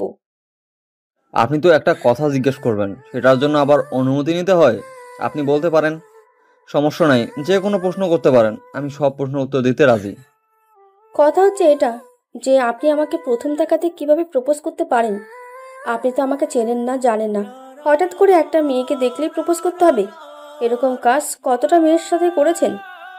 কি বলতেছেন এসব? আপনি প্রথম ব্যক্তি যাকে আমি প্রথম দেখাতেই প্রপোজ করছি। এর আগে এমনিতেই মেয়ে দেখলে এমনিতেই দেখা করা বা কথা বলার চেষ্টা করতাম, বাট কখনো কথা বলা হয়নি। কিন্তু আপনাকে দেখে কেন জানি আমি নিজেকে কন্ট্রোল করতে পারিনি। আপনি আপনার আম্মুকে ডাকলেন, আমাকে দৌড়ানি দিল, ব্যাপারটা আসলে হাস্যকর ছিল। সেটা তো কম হয়ে গিয়েছে। ইচ্ছে তো করতেছিল যে আপনাকে জুতা পেটা করব, কিন্তু আপনার ভাগ্য ভালো যে আমরা এখানে নতুন এসেছিলাম। যদি কিছুদিন আগে আসতাম তাহলে হয়তো আপনার অবস্থা খারাপ হয়ে যেত। আপনার সাহসের প্রশংসা না করে পারতেছি না। আপনার সাহসের প্রশংসা করতেই হয়, সেটা তো হয়তো মোটামুটি করতে নাও পারতেন, তাহলে উল্টাপাল্টা কিছু হয়ে যেতে পারতো আপনার সাথে। এখন এই টপিক নিয়ে কথা বলতে ইচ্ছে করছে না। এখন নাবিলার নিলয় ভাইয়ার বিয়ের ব্যবস্থা করতে পারবেন কি আপনি? আমি যেটা বুঝলাম, নাবিলা নিলয় ভাইকে পছন্দ করে, কিন্তু তাদের সম্পর্কের জন্য নাবিলা আপু কনফিউশন আছে, কি করবে না করবে। সেটা নিয়ে আপনাকে টেনশন করতে হবে না। আমি বাকি সবার সাথে কথা বলে সবকিছু ঠিকঠাক করে রাখবো। নিলয় সুস্থ হলে তাদের বিয়ে দেওয়ার ব্যবস্থা করব। আর একটা কথা, আপনার কি কোনো বয়ফ্রেন্ড আছে বা কাউকে পছন্দ করেন বা কোনো বাগদত্তা আছে? না হলে আমি একটু ট্রাই করতাম আর কি। এসব করে কোনো লাভ হবে না, কারণ আমি আপনাকে পছন্দ করি না, আর আপনার মতো ভণ্ড বদমেজাজি ছেলেদের আমি মোটেও পছন্দ করি না, বুঝেছেন? আপনি ভালোবাসা দিয়ে সবকিছু ঠিক করে দিলেই তো, সেটা দায়িত্ব নিলেই তো হয়। এভাবে মাঝ রাস্তায় না করে দেওয়ার কি আছে? একটু সুযোগ দিলেই হয়তো পরিবর্তন হতেই পারি। কিছুদিন পর যেই লাউ সেই কদু হয়ে যাবে বলে লাভ নেই, তাই আমি আপনাকে কোনো পাত্তা দিচ্ছি না। এসব কথা থেকে বিরত থাকুন, এবং এখন ওদেরকে নিয়ে টেনশন করেন। একটু ভেবে দেখেন কি করা যায় না যায়। এরকম মুখের উপর তো কিছুই নাই। কথাগুলো একটু ভেবে দেখেন। আমার সম্পর্কেও কি হতে পারে না? আমি কি এতটাও খারাপ? আমার বিষয়ে কি আপনি জানেন? এটাই তো সব থেকে বড় সমস্যা। আমি আপনার বিষয়ে কিছু জানি না, বুঝেছেন? এখন এসব নিয়ে কথা বলা বন্ধ করেন। মাথা ব্যথা করতেছে। আমি তো অনেক বকবক করছি আপুর সাথে তখন থেকে। আপনার যেটা ইচ্ছা সেটাই করেন, তাহলে আমি নিজেকে চুপ করে রাখতেছি, কারণ একজন মানুষকে যত বেশি প্রাধান্য দেওয়া হয় তখন সেই মানুষটাকে অপর মানুষটা তুচ্ছ মনে করে, এটাই বাস্তবতা। আচ্ছা শোনেন, একটা কথা বলি। আপনি আমার জন্য কি করতে পারবেন? মানে আপনার ক্ষমতার ভেতরে কি এমন আছে যেটা আপনি আমার জন্য করতে পারবেন, বলেন। শুধু একবার বলে দেখেন, যদি আমার সাধ্যের মধ্যে হয় তাহলে আমি বলে দেবো যে আমি পারবো, সাধ্যের বাইরে হলে বলবো যে ঠিক আছে, আপনি আপনার মতো থাকেন, আমি আমার মতোই থাকি। কারণ একজনের ইচ্ছার বিরুদ্ধে কোনো কিছু করা উচিত না। আমাদের মাঝে এখন একটা বন্ধুত্ব করতে চাচ্ছি। একে অন্যের বিষয়ে জানি শুনি, তারপর ভেবে দেখব, যদি ভালো লাগে তাহলে পরিবারকে জানিয়ে বিয়ে করব। কোনো প্রেম ভালোবাসা করতে চাই না বিয়ের আগে। আচ্ছা, আপনি যেটা বলবেন সেটাই হবে। এখন তাহলে বন্ধুত্বটাই করি। আপনি যেটা বলতেছেন সেটাই তাহলে চালিয়ে যাব। এসব বিষয়ে কথা বলে মন খারাপ করতে চাই না তাহলে। আয়াত আর নীলা দুজনেই চুপচাপ সেখানে বসে রইল। হঠাৎ করে নিলয়ের বাবা আসাদ চৌধুরী সেখানে আসলো আর আয়াতকে ডেকে নিল তার কাছে। তারপর তারা দুজন কি জানি গোপন আলাপ করলো। তারপর আয়াত এই সুযোগটা কাজে লাগানোর জন্য আয়াত আসাদ চৌধুরীকে নিলয় আর নাবিলা বিষয়টা বলে দিল। আসাদ চৌধুরী প্রথমে বিষয়টা মেনে নিতে চাইল না, যে এটা কখনো সম্ভব না, আমরা আমাদের সোসাইটি মেনটেন করব। তারপর আয়াত যখন বিষয়টা বুঝিয়ে বলল, তখন আসাদ চৌধুরী বলল, আচ্ছা ঠিক আছে, তার ছেলের খুশিতে তিনি খুশি থাকবে সারা জীবন। আয়াত যখন আসাদ চৌধুরীকে বিষয়টা বোঝাতে পেরেছে, নিজের মাঝে একটা প্রাউড ফিল চলে এসেছে। সব কিছু তো ম্যানেজ হয়ে গেল। আসাদ চৌধুরী মেনে নিয়েছে, তো এখানে আর কারো কথা বলার কলিজা হবে না। আয়াত সব কিছু ম্যানেজ করলো। এভাবেই 5 দিন কেটে গেল। আজকে নিলয়কে বাসায় নিয়ে আসা হলো, আর এদিকে সব কিছু ঠিকঠাক করে রাখা হয়েছিল। দুই পরিবারের সাথে কথা বলে পাকা হয়ে গিয়েছে কিভাবে বিয়ে হবে না হবে সব কিছু। এদিকে ম্যানেজ করে নিয়েছে আয়াত। নিলয় আর নাবিলাকে সারপ্রাইজ দেওয়ার জন্য কাউকে কোনো কিছু বলে নাই তারা, তাদের মতো কাজ করে গিয়েছে। আর নিলয় নাবিলাকে একটু বুঝতে দেয়নি কেউ। নিলয় যখন বাসায় আসলো, তার অনেক ভালো লাগতেছে। কোন হসপিটালের জীবন যে কতটা কষ্টদায়ক সেটা নিলয় খুব ভালোভাবে বুঝতে পেরেছে। যখন আপনি অসুস্থ হবেন তখন সুস্থতার মর্মটা বুঝতে পারবেন, ঠিক কতটা কষ্টদায়ক, অসুস্থ হলে সুস্থতা কতটা প্রয়োজন। শালা কুত্তা, তোর মতো নাট্যাঙ্কিবাজ বন্ধু যেন কারো জীবনে না হয়। তোর কি হয়েছিল রে? তুই আমাকে বলবি না যে তোর সমস্যা? আমি কি জানতাম যে তারা ওখানে চলে আসবে? হঠাৎ করে আমি দেখেছি, তোকে বললাম যে সবকিছু ম্যানেজ করতে হবে। তখন ওই যে যাদের সাথে আমাদের লেগেছিল তাদের একজনকে আমি দেখেছি, এজন্য বললাম যে সবকিছু ম্যানেজ করে নিব। বাট তার আগেই তারা আমাকে রাস্তা দেখিয়ে নিয়েছে আর গাড়ি চাপা দিয়ে আমাকে এই সাইড আর গাড়ি চাপা দিয়ে আমাকে এক সাইডে ফেলে দিয়ে কিছুক্ষণ মারধর করে তারপর আমি রিভলভার দিয়ে গুলি করে দিয়েছি। দুইটা পালিয়ে গেছে তাদের নিয়ে। তুই আমাকে সে কথাটা বলবি না, তাহলে আমি আরো দ্রুত যাইতাম। একটা কেউ বেঁচে ফিরে যেতে দিতাম না, তাহলে সব ঝামেলা শেষ হয়ে যেত। আজকে রাতে সবাইকে ডাক, মিশন শেষ করে আসি। তোকে এই কথাটাই বলতে চেয়েছিলাম যে শত্রুদের বাঁচিয়ে রাখলে আমরা কখনো ঠিক থাকতে পারবো না, যে কোনো সময় আমাদের উপর আক্রমণ করতে পারে। তাই আমি সবকিছুই আগে থেকে ম্যানেজ করেছি। সবাইকে বলে রেখেছি। আজকে বাসায় আসার পর ফোন দিয়ে গ্রুপে এসএমএস দিয়েছিলাম। এখন তো সবাই ব্যস্ত হয়ে পড়েছে, এখন তো সবাই কাজে চলে গিয়েছে, সবাই স্বাভাবিক জীবনযাপন করতেছে। বাট হঠাৎ করে কি সবাই একত্রিত হবে? কি বলিস? আমি শুধু একবার বলেছি আমার উপর আক্রমণ হয়ে গিয়েছে, সবাই এসএমএস দেওয়া শুরু করে দিয়েছে। সবাইকে বললাম আজকে রাতে মিশন আছে, সবাই রেডি থাকতে। সবাই বলেছে তাদের নাকি এখন আরো কয়েকজন করে ছেলে পেলে হয়েছে। তার মানে গ্যাং কত বড় হয়েছে বুঝতে পেরেছিস? সবগুলোকে আজকে নির্মূল করে দিয়ে আসবো। সাবধানে সব কাজ করতে হবে, বুঝছিস? কারণ আমি কোনো রিস্ক নিতে চাই না। এখানে কারো কোনো ক্ষতি হলে তার পরিবারের দায়ভার আমাদের উপর চলে আসবে। আমি আমাদের কোনো ছেলের ক্ষতি চাই না, শুধু। এটা আগেও এখনো। তোরা দুজন এখানে কি গল্প করতেছিস? বাইরে সবাই তোদের কথা জিজ্ঞেস করতেছিল, আর তোরা দুজন এখানে বসে কি করিস? আমরা আমাদের এখানে কথা বলছি, তুই এখানে কি করিস সেটাই তো বুঝতে পারতেছি না। তোর তো এখানে থাকা কথা না, তুই না বাসায় চলে গেলি? বাসায় গিয়েছিলাম, আবার এখানে আসলাম কেন? আমার এখানে আসা নিষেধ নাকি? তুই এখন রুমের বাইরে যা, আমার কিছু কথা আছে নিলয়ের সাথে। এখনো বিয়েই হলো না তোদের, তার আগে আমাকে এখান থেকে তাড়িয়ে দিচ্ছিস? বিয়ে হলে মনে হয় না আমাকে এই রুমে আসা যাবে। আমি হয়তো নিঃস্ব হয়ে যাব। কতটা বলে আয়াত সেখান থেকে চলে গেল। নিলয় পিছন থেকে ডাক দিল। আয়াত বলতেছে, আমি একটুও মন খারাপ করিনি, শুধু মজা করেছি।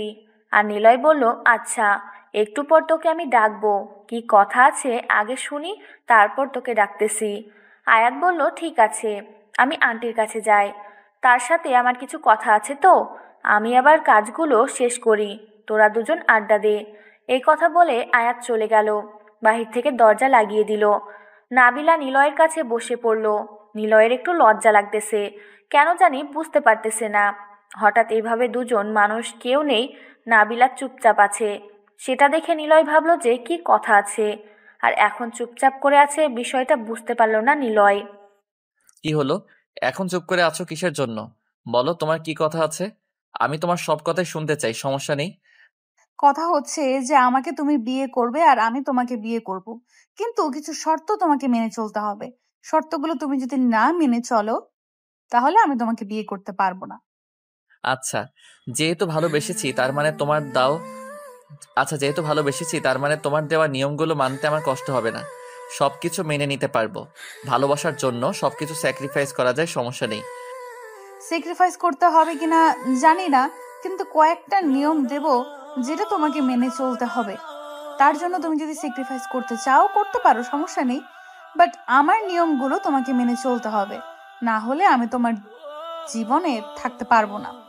আচ্ছা বলো, কি এমন কথা যেটা আমাকে মেনে চলতে হলে অনেক কষ্ট করতে হবে? আমি মেনে চলবো, কোনো সমস্যা হবে না, আমি মেনে চলতে পারবো। এখন তুমি বলো আমাকে কি কি করতে হবে।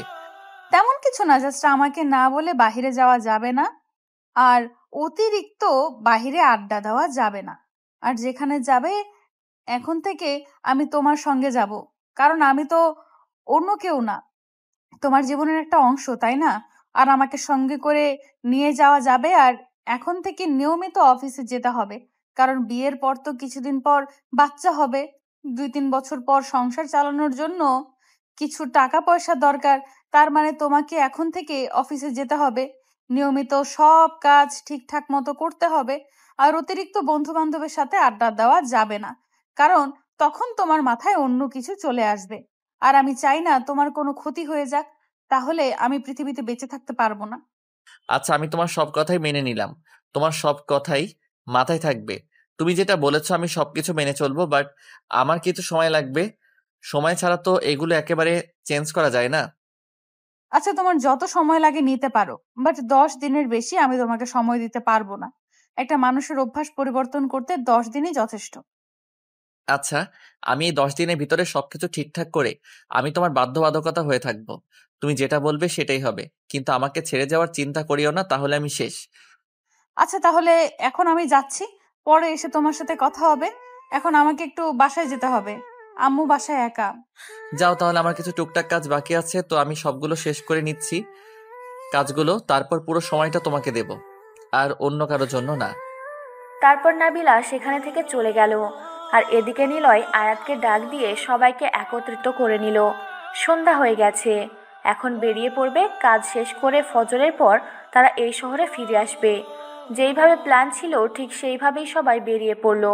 চারিদিক থেকে শত্রুদের ঘিরে ধরেছে নিলয় আয়াতের যত ফ্রেন্ড আছে, যত লোক আছে সবাই। আয়াত চাচ্ছিল না এইটার বেশি দূর যাক, তাই সে একদম পুরো শত্রুদলকে নির্মূল করার জন্য সব কিছু প্ল্যান করে গিয়েছিল। বোম দিয়ে সবাইকে একদম নির্মূল করে দিয়েছে তারা। সবাই একটা জঙ্গলে আস্তানা করেছিল, সেই জঙ্গল পুরো আগুন ধরিয়ে দিয়েছে। একটা শত্রু সেখান থেকে বেঁচে ফিরতে পারেনি, কারণ যেদিকে একটা শত্রু পালিয়ে গিয়েছে সেদিকেই আয়াত আর নিলয়ের লোক দাঁড়িয়েছিল আর মেরে ফেলেছে সবাইকে। সব শত্রু নির্মূল, সবাই শেষ। এখন তারা শত্রুমুক্ত সবাই, যে যার মতো আবারও তার গন্তব্যে ফিরে আসলো। কেউ জানে না যে তারা রাতে এত বড় একটা মিশন করেছে। পরের দিন নিউজ পত্রিকা অনেক নিউজ হয়ে গেল যে জঙ্গলে আগুন লেগেছিল হঠাৎ করে একটা বিস্ফোরণের কারণে। কেউ জানে না যে এটা আয়াত আর নিলয়ের কর্মকাণ্ড ছিল। সবাই সবার মতো দেখতেছে নিউজটা আর এড়িয়ে যাচ্ছে। কেউ নিউজটাকে গুরুত্ব সহকারে নিচ্ছে না। যারা নিচ্ছে তারা নিশ্চয়ই যারা এই কাজগুলো করেছে তারা কেউ গুরুত্ব সহকারে নিচ্ছে না। এভাবেই শেষ হয়ে গেল আয়াত আর নিলয়ের আন্ডারওয়ার্ল্ডের জীবন। সব কিছু ত্যাগ করে তারা এখন একদম স্বাভাবিক। সবাই সবাই এখন নিজেদের স্বাভাবিক জীবনযাপন করবে, কেউ তাদেরকে ডিস্টার্ব করবে না। আর নিলয় অনেক খুশি, এখন তার ভালোবাসার মানুষের কথা রাখতে পারবে সবগুলো।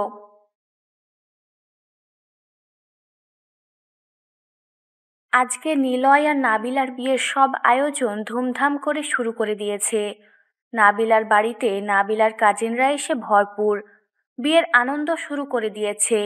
আর এদিকে আয়াত তো পুরো বাড়ি একাই মনে হচ্ছে মাতিয়ে রেখেছে। আরও নিলয় আর আয়াতের কাজিনরা তো আছেই। আজকে সবাই মিলে পুরো বাড়িটাকে সেইভাবে মুখরিত করে রেখেছে। সব কাজ সম্পূর্ণ করে বরযাত্রী নিয়ে বেরিয়ে পড়ল আয়াত। আর এদিকে নীলা এবং নাবিলার কাজিন সবাই একত্রিত হয়ে গেটে দাঁড়িয়ে আছে বরযাত্রীকে আটকানোর জন্য। নীলা আয়াতকে ফোন করলো যে তারা এখনো কোথায় আছে আর কতক্ষণ লাগবে, কারণ হচ্ছে তারা মরিচের গুঁড়া শরবত বানানো শুরু করে দিয়েছে অলরেডি। মরিচ দিয়ে মিষ্টি বানিয়েছে আর লবণ দিয়ে। বিয়ে তো করতেই যাচ্ছিস, তোর ফিলিংস কেমন? একটু পর তো তুই আমাকে ভুলে যাবি। বন্ধুকে তোর রুমে যাওয়া যাবে না যখন তখন। এখন তো কি বলবো, আমি এত পরিমাণ কষ্টে আছি। কি আর করব বল, বিয়ে তো করতেই হবে। আর যেখানে ভালোবাসার মানুষকে বিয়ে করতেছি সেখানে তো তুই আসবি, কিন্তু একটু দেখে শুনে আসবি। প্রথম প্রথম বিয়ে করতেছি। সেটা তো বুঝতে পারলাম, প্রথম বিয়ে করতেছিস, কিন্তু তুই তো বিয়ে করে নিলি, আমাকে যে কি হবে আমি তো বুঝতে পারতেছি না। কোনো মেয়েকে পড়াতে পারলাম না। তোর যাই হোক, একটা অ্যাক্সিডেন্ট হয়েছে, সেই অ্যাক্সিডেন্ট দেখতে এসে আন্টি তোর বউ হয়ে গেল। আহা। সবকিছু কপালে থাকা লাগে, বুঝিস নাই? তোর সেই কপালটা হয়নি। আর তুই তো এমন একটা ছেলে যে কোনো একটা যদি মেয়েকে দেখিস তাহলে কোনো কথাবার্তা বলা ছাড়াই প্রপোজ করিস। তোকে ঝাড়ুপেটা করবে না তো কি করবে? এখন এসব কথা বাদ দে, আমরা এসে গিয়েছি। এখন তুমি তোমার প্রিয়তমার কাছে চলে যাবে, আর আমি চলে যাব আমার দেশে। এখন কথা হচ্ছে, গেটে যতই কথা হোক না কেন, তুই এখানে কিন্তু কোনো কথা বলবি না। তোর যা ইচ্ছা তাই করতে পারিস, সেখানে কেউ কথা বলবে না। সেটা তো তুই আগে সবাইকে বলে দিয়েছিস। আগে থেকে সবকিছু তো প্ল্যান আছে, তুই করতে থাক, সমস্যা নাই। আমি থাকতে তুই এসব নিয়ে টেনশন করিস? আচ্ছা চল, তোর বিয়েটা তাড়াতাড়ি শেষ করে ভাবিকে নিয়ে এখান থেকে চলে যাই। বাসর করবি, মধুর বাসর, আর আমি আমার মতো এনজয় করব বিয়ানদের সাথে। তুই তো একটা নিয়ে থাকবি, আমি 10টা নিয়ে থাকবো। হা হা। লুচ্চামি কম কর, এখন তাড়াতাড়ি সব ব্যবস্থা কর। বিয়ে তাড়াতাড়ি করতে হবে। আর মন মানতেছে না, কতক্ষণে আমি আমার পরিটাকে দেখতে পারবো। এখন সবকিছু তাড়াতাড়ি কর, কোনখানে যেন বেশিক্ষণ সময় নিতে না হয়। আহারে আমার বউ পাগল বন্ধু রে, বন্ধুকে ভুলে গিয়ে এখন বউকে আপন করে নিয়েছিস। এদিকে যে আমি কত কষ্টে আসি দেখতেছিস না, তাই তো? বন্ধু, তুই আমাকে মাফ কর। এখন যা, তাড়াতাড়ি আমাকে এখান থেকে নিয়ে যাওয়ার ব্যবস্থা কর। আমি এখানে আর কতক্ষণ বসে থাকবো? সবাই তো নেমে যাচ্ছে, আমি কেন নামতে পারতেছি না? আমাকে কেউ নামাচ্ছে না কেন? আরে ছাগল, এত পরিমাণ পাগল হচ্ছিস কিসের জন্য বুঝি না। কন্যা বাড়ি থেকে লোক এসে তারপর তোকে গাড়ি থেকে নামাবে, আমরা কেন ডাকতে যাব? এটা একটা রীতিনীতি আছে না?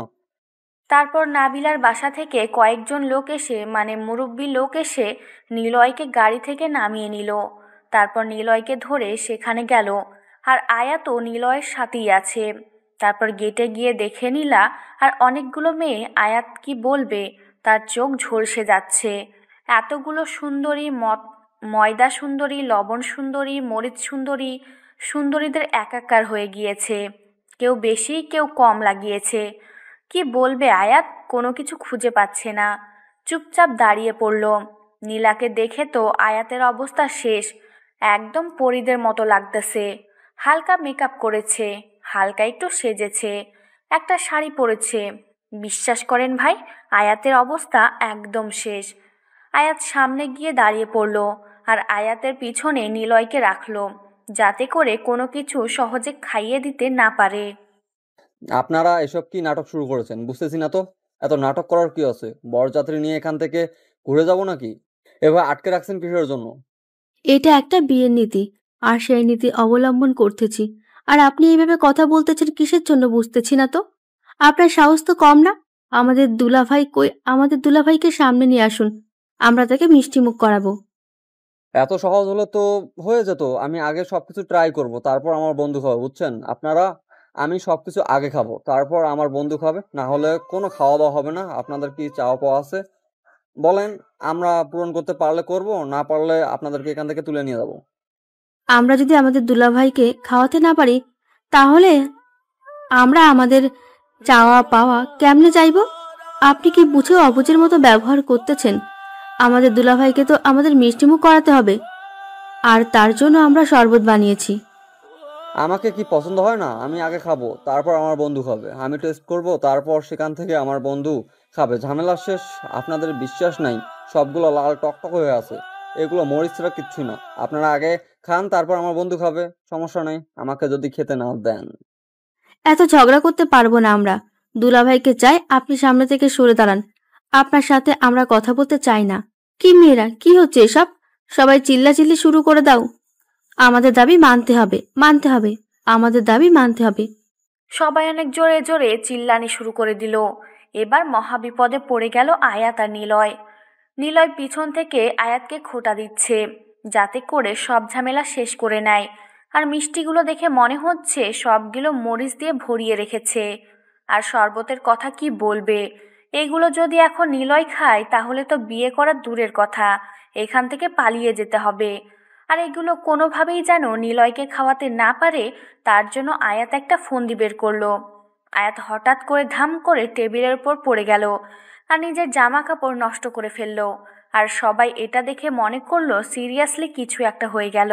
সবাই আয়াতকে ধরাধরি করে দাঁড় করিয়ে দিল। আমি এখন ঠিকঠাক আছি, আমার কিচ্ছু হয়নি, মাথাটা ঘুরতেছে তো তার জন্য।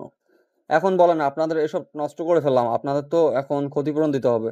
কত টাকা দিতে হবে বলেন? বেশি না, 1 লাখ টাকা দিলেই হবে। তাতেই আমরা খুশি।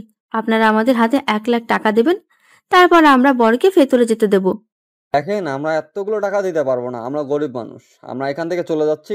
পরে দেখবেন যে সকালে এমনিতেই মেয়ে আমাদের বাসায় চলে যাবে। আমরা তখন আমাদের বন্ধুর সাথে বিয়ে দিয়ে দেবো, তার ঝামেলা শেষ।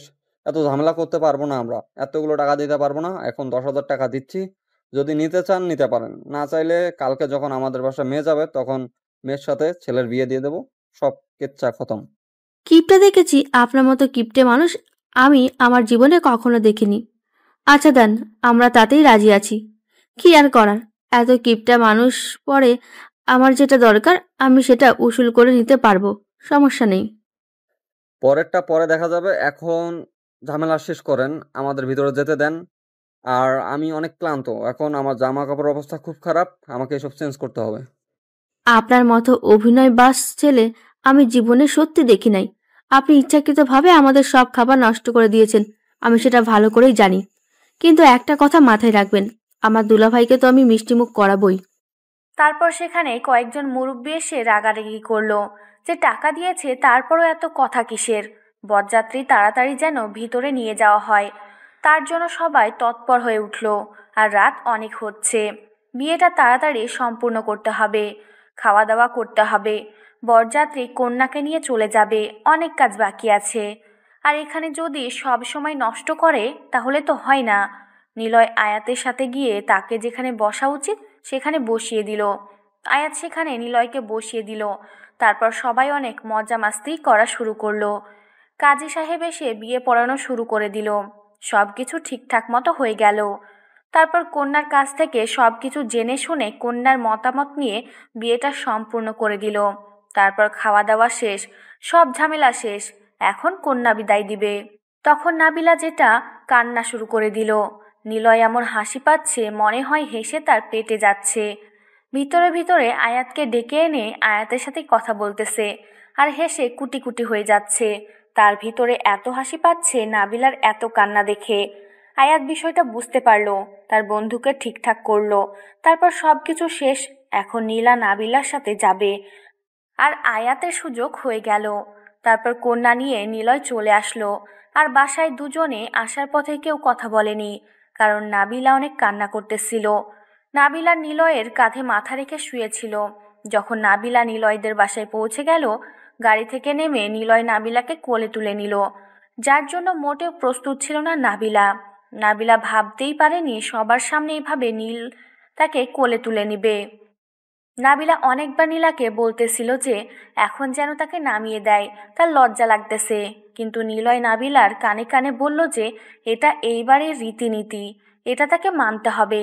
আর তার ইচ্ছা করছিল তার বউকে কোলে তুলে নেওয়ার জন্য, তাই সে নিয়েছে। সবাই হাততালি দিয়ে সংবর্ধনা জানাতে লাগলো তাদের নতুন দাম্পত্য জীবনকে। তাদের দাম্পত্য জীবন যেন সুখের হয়। সবাই অনেক সংবর্ধনা জানালো, সবাই গ্রহণ করে নিল নাবিলাকে এই বাসায়। আর নিলয়ের আম্মু তো আগে থেকেই গ্রহণ করে নিয়ে বসে আছে। আয়াত আর নীলা দুজনে নাবিলা আর নীলাকে বাসর ঘরে নিয়ে গিয়ে বাহির থেকে দরজা লাগিয়ে দিল, আর তাদেরকে বলল যেন ভিতর থেকে দরজাটা লাগিয়ে দেয়। তারপর সেখান থেকে চলে আসলো। নিলয় নাবিলার লজ্জা ভাঙানোর জন্য নাবিলার ঘোমটা তুলে তার দিকে কিছুক্ষণ তাকিয়ে রইল, আর নাবিলা নিলয়ের দিকে। সত্যি বলতে আজকে তোমাকে অসাধারণ লাগতেছে। এতদিন তোমার এই রূপ তো লুকায়িত ছিল, কিন্তু আজকে সেটা প্রকাশ পেয়েছে। সত্যি বলতেছি, এত সুন্দর লাগতেছে, ইচ্ছে করতেছে তোমাকে খেয়ে ফেলি। দেরি করতেছি কিসের জন্য? খেয়ে ফেলো, সমস্যা নাই। আমি তো বাধা করতেছি না, আমাকে খেয়েই ফেলো। কিন্তু একটা কথা বুঝলাম না, সেটা হচ্ছে তুমি এত কান্না করলে কিসের জন্য? আমি তো এটাই বুঝলাম না। আমি তো তখন জানো কি পরিমাণ হেসেছি। আয়াতকে জিজ্ঞাসা করে দেখিয়েও বিশ্বাস করো, এটার জন্য প্রস্তুত ছিলাম না যে তুমি এভাবে কান্না করবে। তুমি যদি একটা মেয়ে মানুষ হতেই তাহলে বুঝতে পারতে যে আমি কেন কান্না করতেছি। তাদের সাথে আমার সম্পর্ক জন্ম থেকে, আর তাদেরকে ছেড়ে আসতে কান্না হবে না? কষ্ট হবে না? সেটা অবশ্য ঠিক বলেছ। আচ্ছা, এখন কি করবে? এই অবস্থায় থাকবে, নাকি তোমার যদি খারাপ লাগে তাহলে কিন্তু গোসল করে ফ্রেশ হয়ে নিতে পারো, তারপর না হয় রোমান্স শুরু করব। আজকের পরে থাকবো। আজকে এইভাবেই সবকিছু হবে, কারণ নিজের একটা ইচ্ছা থাকা উচিত। সব ইচ্ছা তো পূরণ করার একটা মন মানসিকতা থাকা উচিত। আমারও কিছু ইচ্ছা আছে, আমি সেগুলো পূরণ করব আজকে। তোমাকে বাধা করেছে কে? শুরু করে দাও, আমি তো তোমার জন্য প্রস্তুত। দেখো, এখন আমরা নামাজ পড়বো দুজনে, তারপর আল্লাহর কাছে আমাদের নতুন দাম্পত্য জীবনের জন্য দোয়া করব। আমরা যেন সারা জীবন সুখে শান্তিতে থাকতে পারি। হাসি, কান্না, দুঃখ, কষ্টের সব সময় যেন একে অন্যের পাশে থাকতে পারি। আমরা আল্লাহর কাছে চাইবো। নিলয় আর নাবিলাকে কিছু বলল না। নাবিলার ইচ্ছাটা হাসি মুখে মেনে নিল। তারপর দুজনে অজু করে এসে নামাজ পড়ে দুজনে আল্লাহর কাছে তাদের মনের ইচ্ছাগুলো পূরণ করার জন্য দোয়া করলো। আল্লাহ তাআলা যেন তাদের সব মনের ইচ্ছাগুলো পূরণ করে দেয়, তাদের দাম্পত্য জীবন যেন সুখের হয়। আজকে থেকে একটা হালাল পবিত্র সম্পর্ক আবদ্ধ হলো। তাদের সম্পর্কটা যেন সারা জীবন হয় একে অন্যের দেহে যতদিন প্রাণ আছে। তারা যেন ততদিন একে অন্যের সাথে থাকতে পারে। নামাজ শেষ করে নিলয় নাবিলাকে কোলে তুলে নিয়ে বিছানার উপর শুয়ে দিল। তারপর নাবিলার উপর নিলয় শুয়ে পড়ল। নাবিলার লজ্জা লাগতেছিল, তাই সে চোখ বন্ধ করে নিলয়ের স্পর্শ অনুভব করতে লাগলো। নিলয় তার বউকে নিজের ইচ্ছা মতো আদর করতে লাগলো, তাদের ভালোবাসার বহিঃপ্রকাশ করতে লাগলো। নিলয় নাবিলার ঠোঁটে ঠোঁট লাগিয়ে কিস করতেছে, একজন অন্যজনকে ভালো মতো ফিল করতেছে। তাদের ভালোবাসার যেন গভীর হয়ে উঠল, যে ভালোবাসার শেষ সীমানা বলতে কিছু নেই। তারা একে অন্যকে এতটা কাছে নিয়েছে যেটা বলার বাহিরে। তারা তাদের মাঝে কোনো দেওয়াল বা কোনো কাপড়ের বাধা বিপত্তি নেই। তারা এখন একে অন্যকে ভালোবাসতে ব্যস্ত। হঠাৎ করে নাবিলা নিলয়কে ধাক্কা দিয়ে নিচে নামিয়ে দিল। নাবিলা নিলয়ের উপর উঠে নিলয়কে আদর করতে লাগলো, ঠোঁটে ঠোঁট লাগিয়ে। তারপর একে অন্যকে আবার আদর করা শুরু করে দিল, যেটা এখন বলা যাবে না। এটা একটা লজ্জার বিষয়। আপনারা বিয়ে করেন, তারপর না হয় শুনে নিয়েন, বা আপনারা যখন করবেন তখন ঝামেলা শেষ। আমি চাই সারা জীবন আমাদের ভালোবাসাটা আজকে যেমন থাকলো, প্রতিটা রাত প্রতিটা দিন আমাদের ভালোবাসাটা এইভাবেই যেন থাকে। প্রতিটা সময় আমাদের ভালোবাসা যেন বৃদ্ধি পায়, কমে যেন না যায়। আমাদের যত ভুল থাকবে, যত রাগ অভিমান থাকবে, সেটা বহিঃপ্রকাশ হবে, কিন্তু কখনো একে অন্যকে ছেড়ে যাওয়ার কথা যেন কল্পনা করতে না পারি আমরা দুজন। ইনশাল্লাহ আমি আমার দিক থেকে ট্রাই করব। আমি সারা জীবন তোমার আসক্তি হয়ে থাকতে চাই, আর তোমাতে আসক্ত হয়ে আমি সারা জীবন পার করতে চাই। ভালোবাসি, অনেক ভালোবাসি। যে ভালোবাসা প্রকাশ করতে হয় হয়তো সময় লাগবে, এতটা ভালোবাসি যে ভালোবাসা সারা জীবন ফুরিয়ে যাবে না। আমিও ভালোবাসি আমার কিউট জুনিয়র ছোট্ট ভাতিজা নামক সেই হাজবেন্ডকে। ভালোবাসি, এখন তাকে এতটা ভালোবাসি যে নিজের দেহের একটা অংশ মনে করি। আমিও আমার আন্টিকে, মানে আন্টিকে বলতে অচেনা আন্টি, কারণ আপনাকে তো আমি চিনতাম না আগে। হঠাৎ করে আপনাকে দেখে আন্টি বলে সম্বোধন করেছি। আপু ডাকলে তো কি বলবেন যে পটানোর চেষ্টা করেছি, তাই আন্টি বলে সম্বোধন করেছি। আর প্রথম দেখাতেই ক্রাশ খেয়েছি, পরে নিজেকে কন্ট্রোল করতে পারিনি। এখানে কি তোমার ভালোবাসা শেষ? আমার তো ইচ্ছা করতেছে আরেকবার তোমার সাথে মিলিত হবার, কারণ ভালোবাসার পিপাসা মেটাতে হবে। চলো আবার ভালোবাসার গভীর সমুদ্রে লাফিয়ে পড়ি। আর ভালোবাসার পিপাসা আমি কখনো মেটাতে চাই না, এই পেপারটা যেন সারা জীবন থাকে। আপনারা এখানে কি করতেছেন? আপনাদের শরম করতেছে না আমাদের স্বামী স্ত্রীর পার্সোনাল কথা শুনতে? আপনারা এখান থেকে চলে যান। আমার তো লজ্জা লাগতেছে। আমরা আমাদের ভালোবাসার প্রকাশ ঘটাবো। আপনারা চলে যেতে পারেন। আমার বউ লজ্জা পাচ্ছে, এখন আপনারা চলে যেতে পারেন। আর পরবর্তী গল্প অবশ্যই শুনবেন, এর থেকেও অনেক রোমান্টিক, অনেক রোমাঞ্চকর হতে চলেছে পরবর্তী গল্পটা। কেউ মিস করবেন না পরবর্তী গল্পটা। আমরা এখান থেকে বিদায় নিচ্ছি। আমরা আমাদের ভালোবাসাকে একান্তভাবে প্রকাশ করতে চাই। আপনাদের অনেক কিছু বলেছি আর বলতে চাই না, আপনারা বিয়ে করে নিলে বুঝতে পারবেন। হয়েছে, তারা এখন চলে গিয়েছে। এখন আসো আমরা দুজন আমাদের ভালোবাসার আদান প্রদান করি। আমরা আমাদের নতুন প্রজন্মকে আগমনের সুযোগ করে দিই। সবাই ভালো থাকুন, সুস্থ থাকবেন। Tata, bye bye.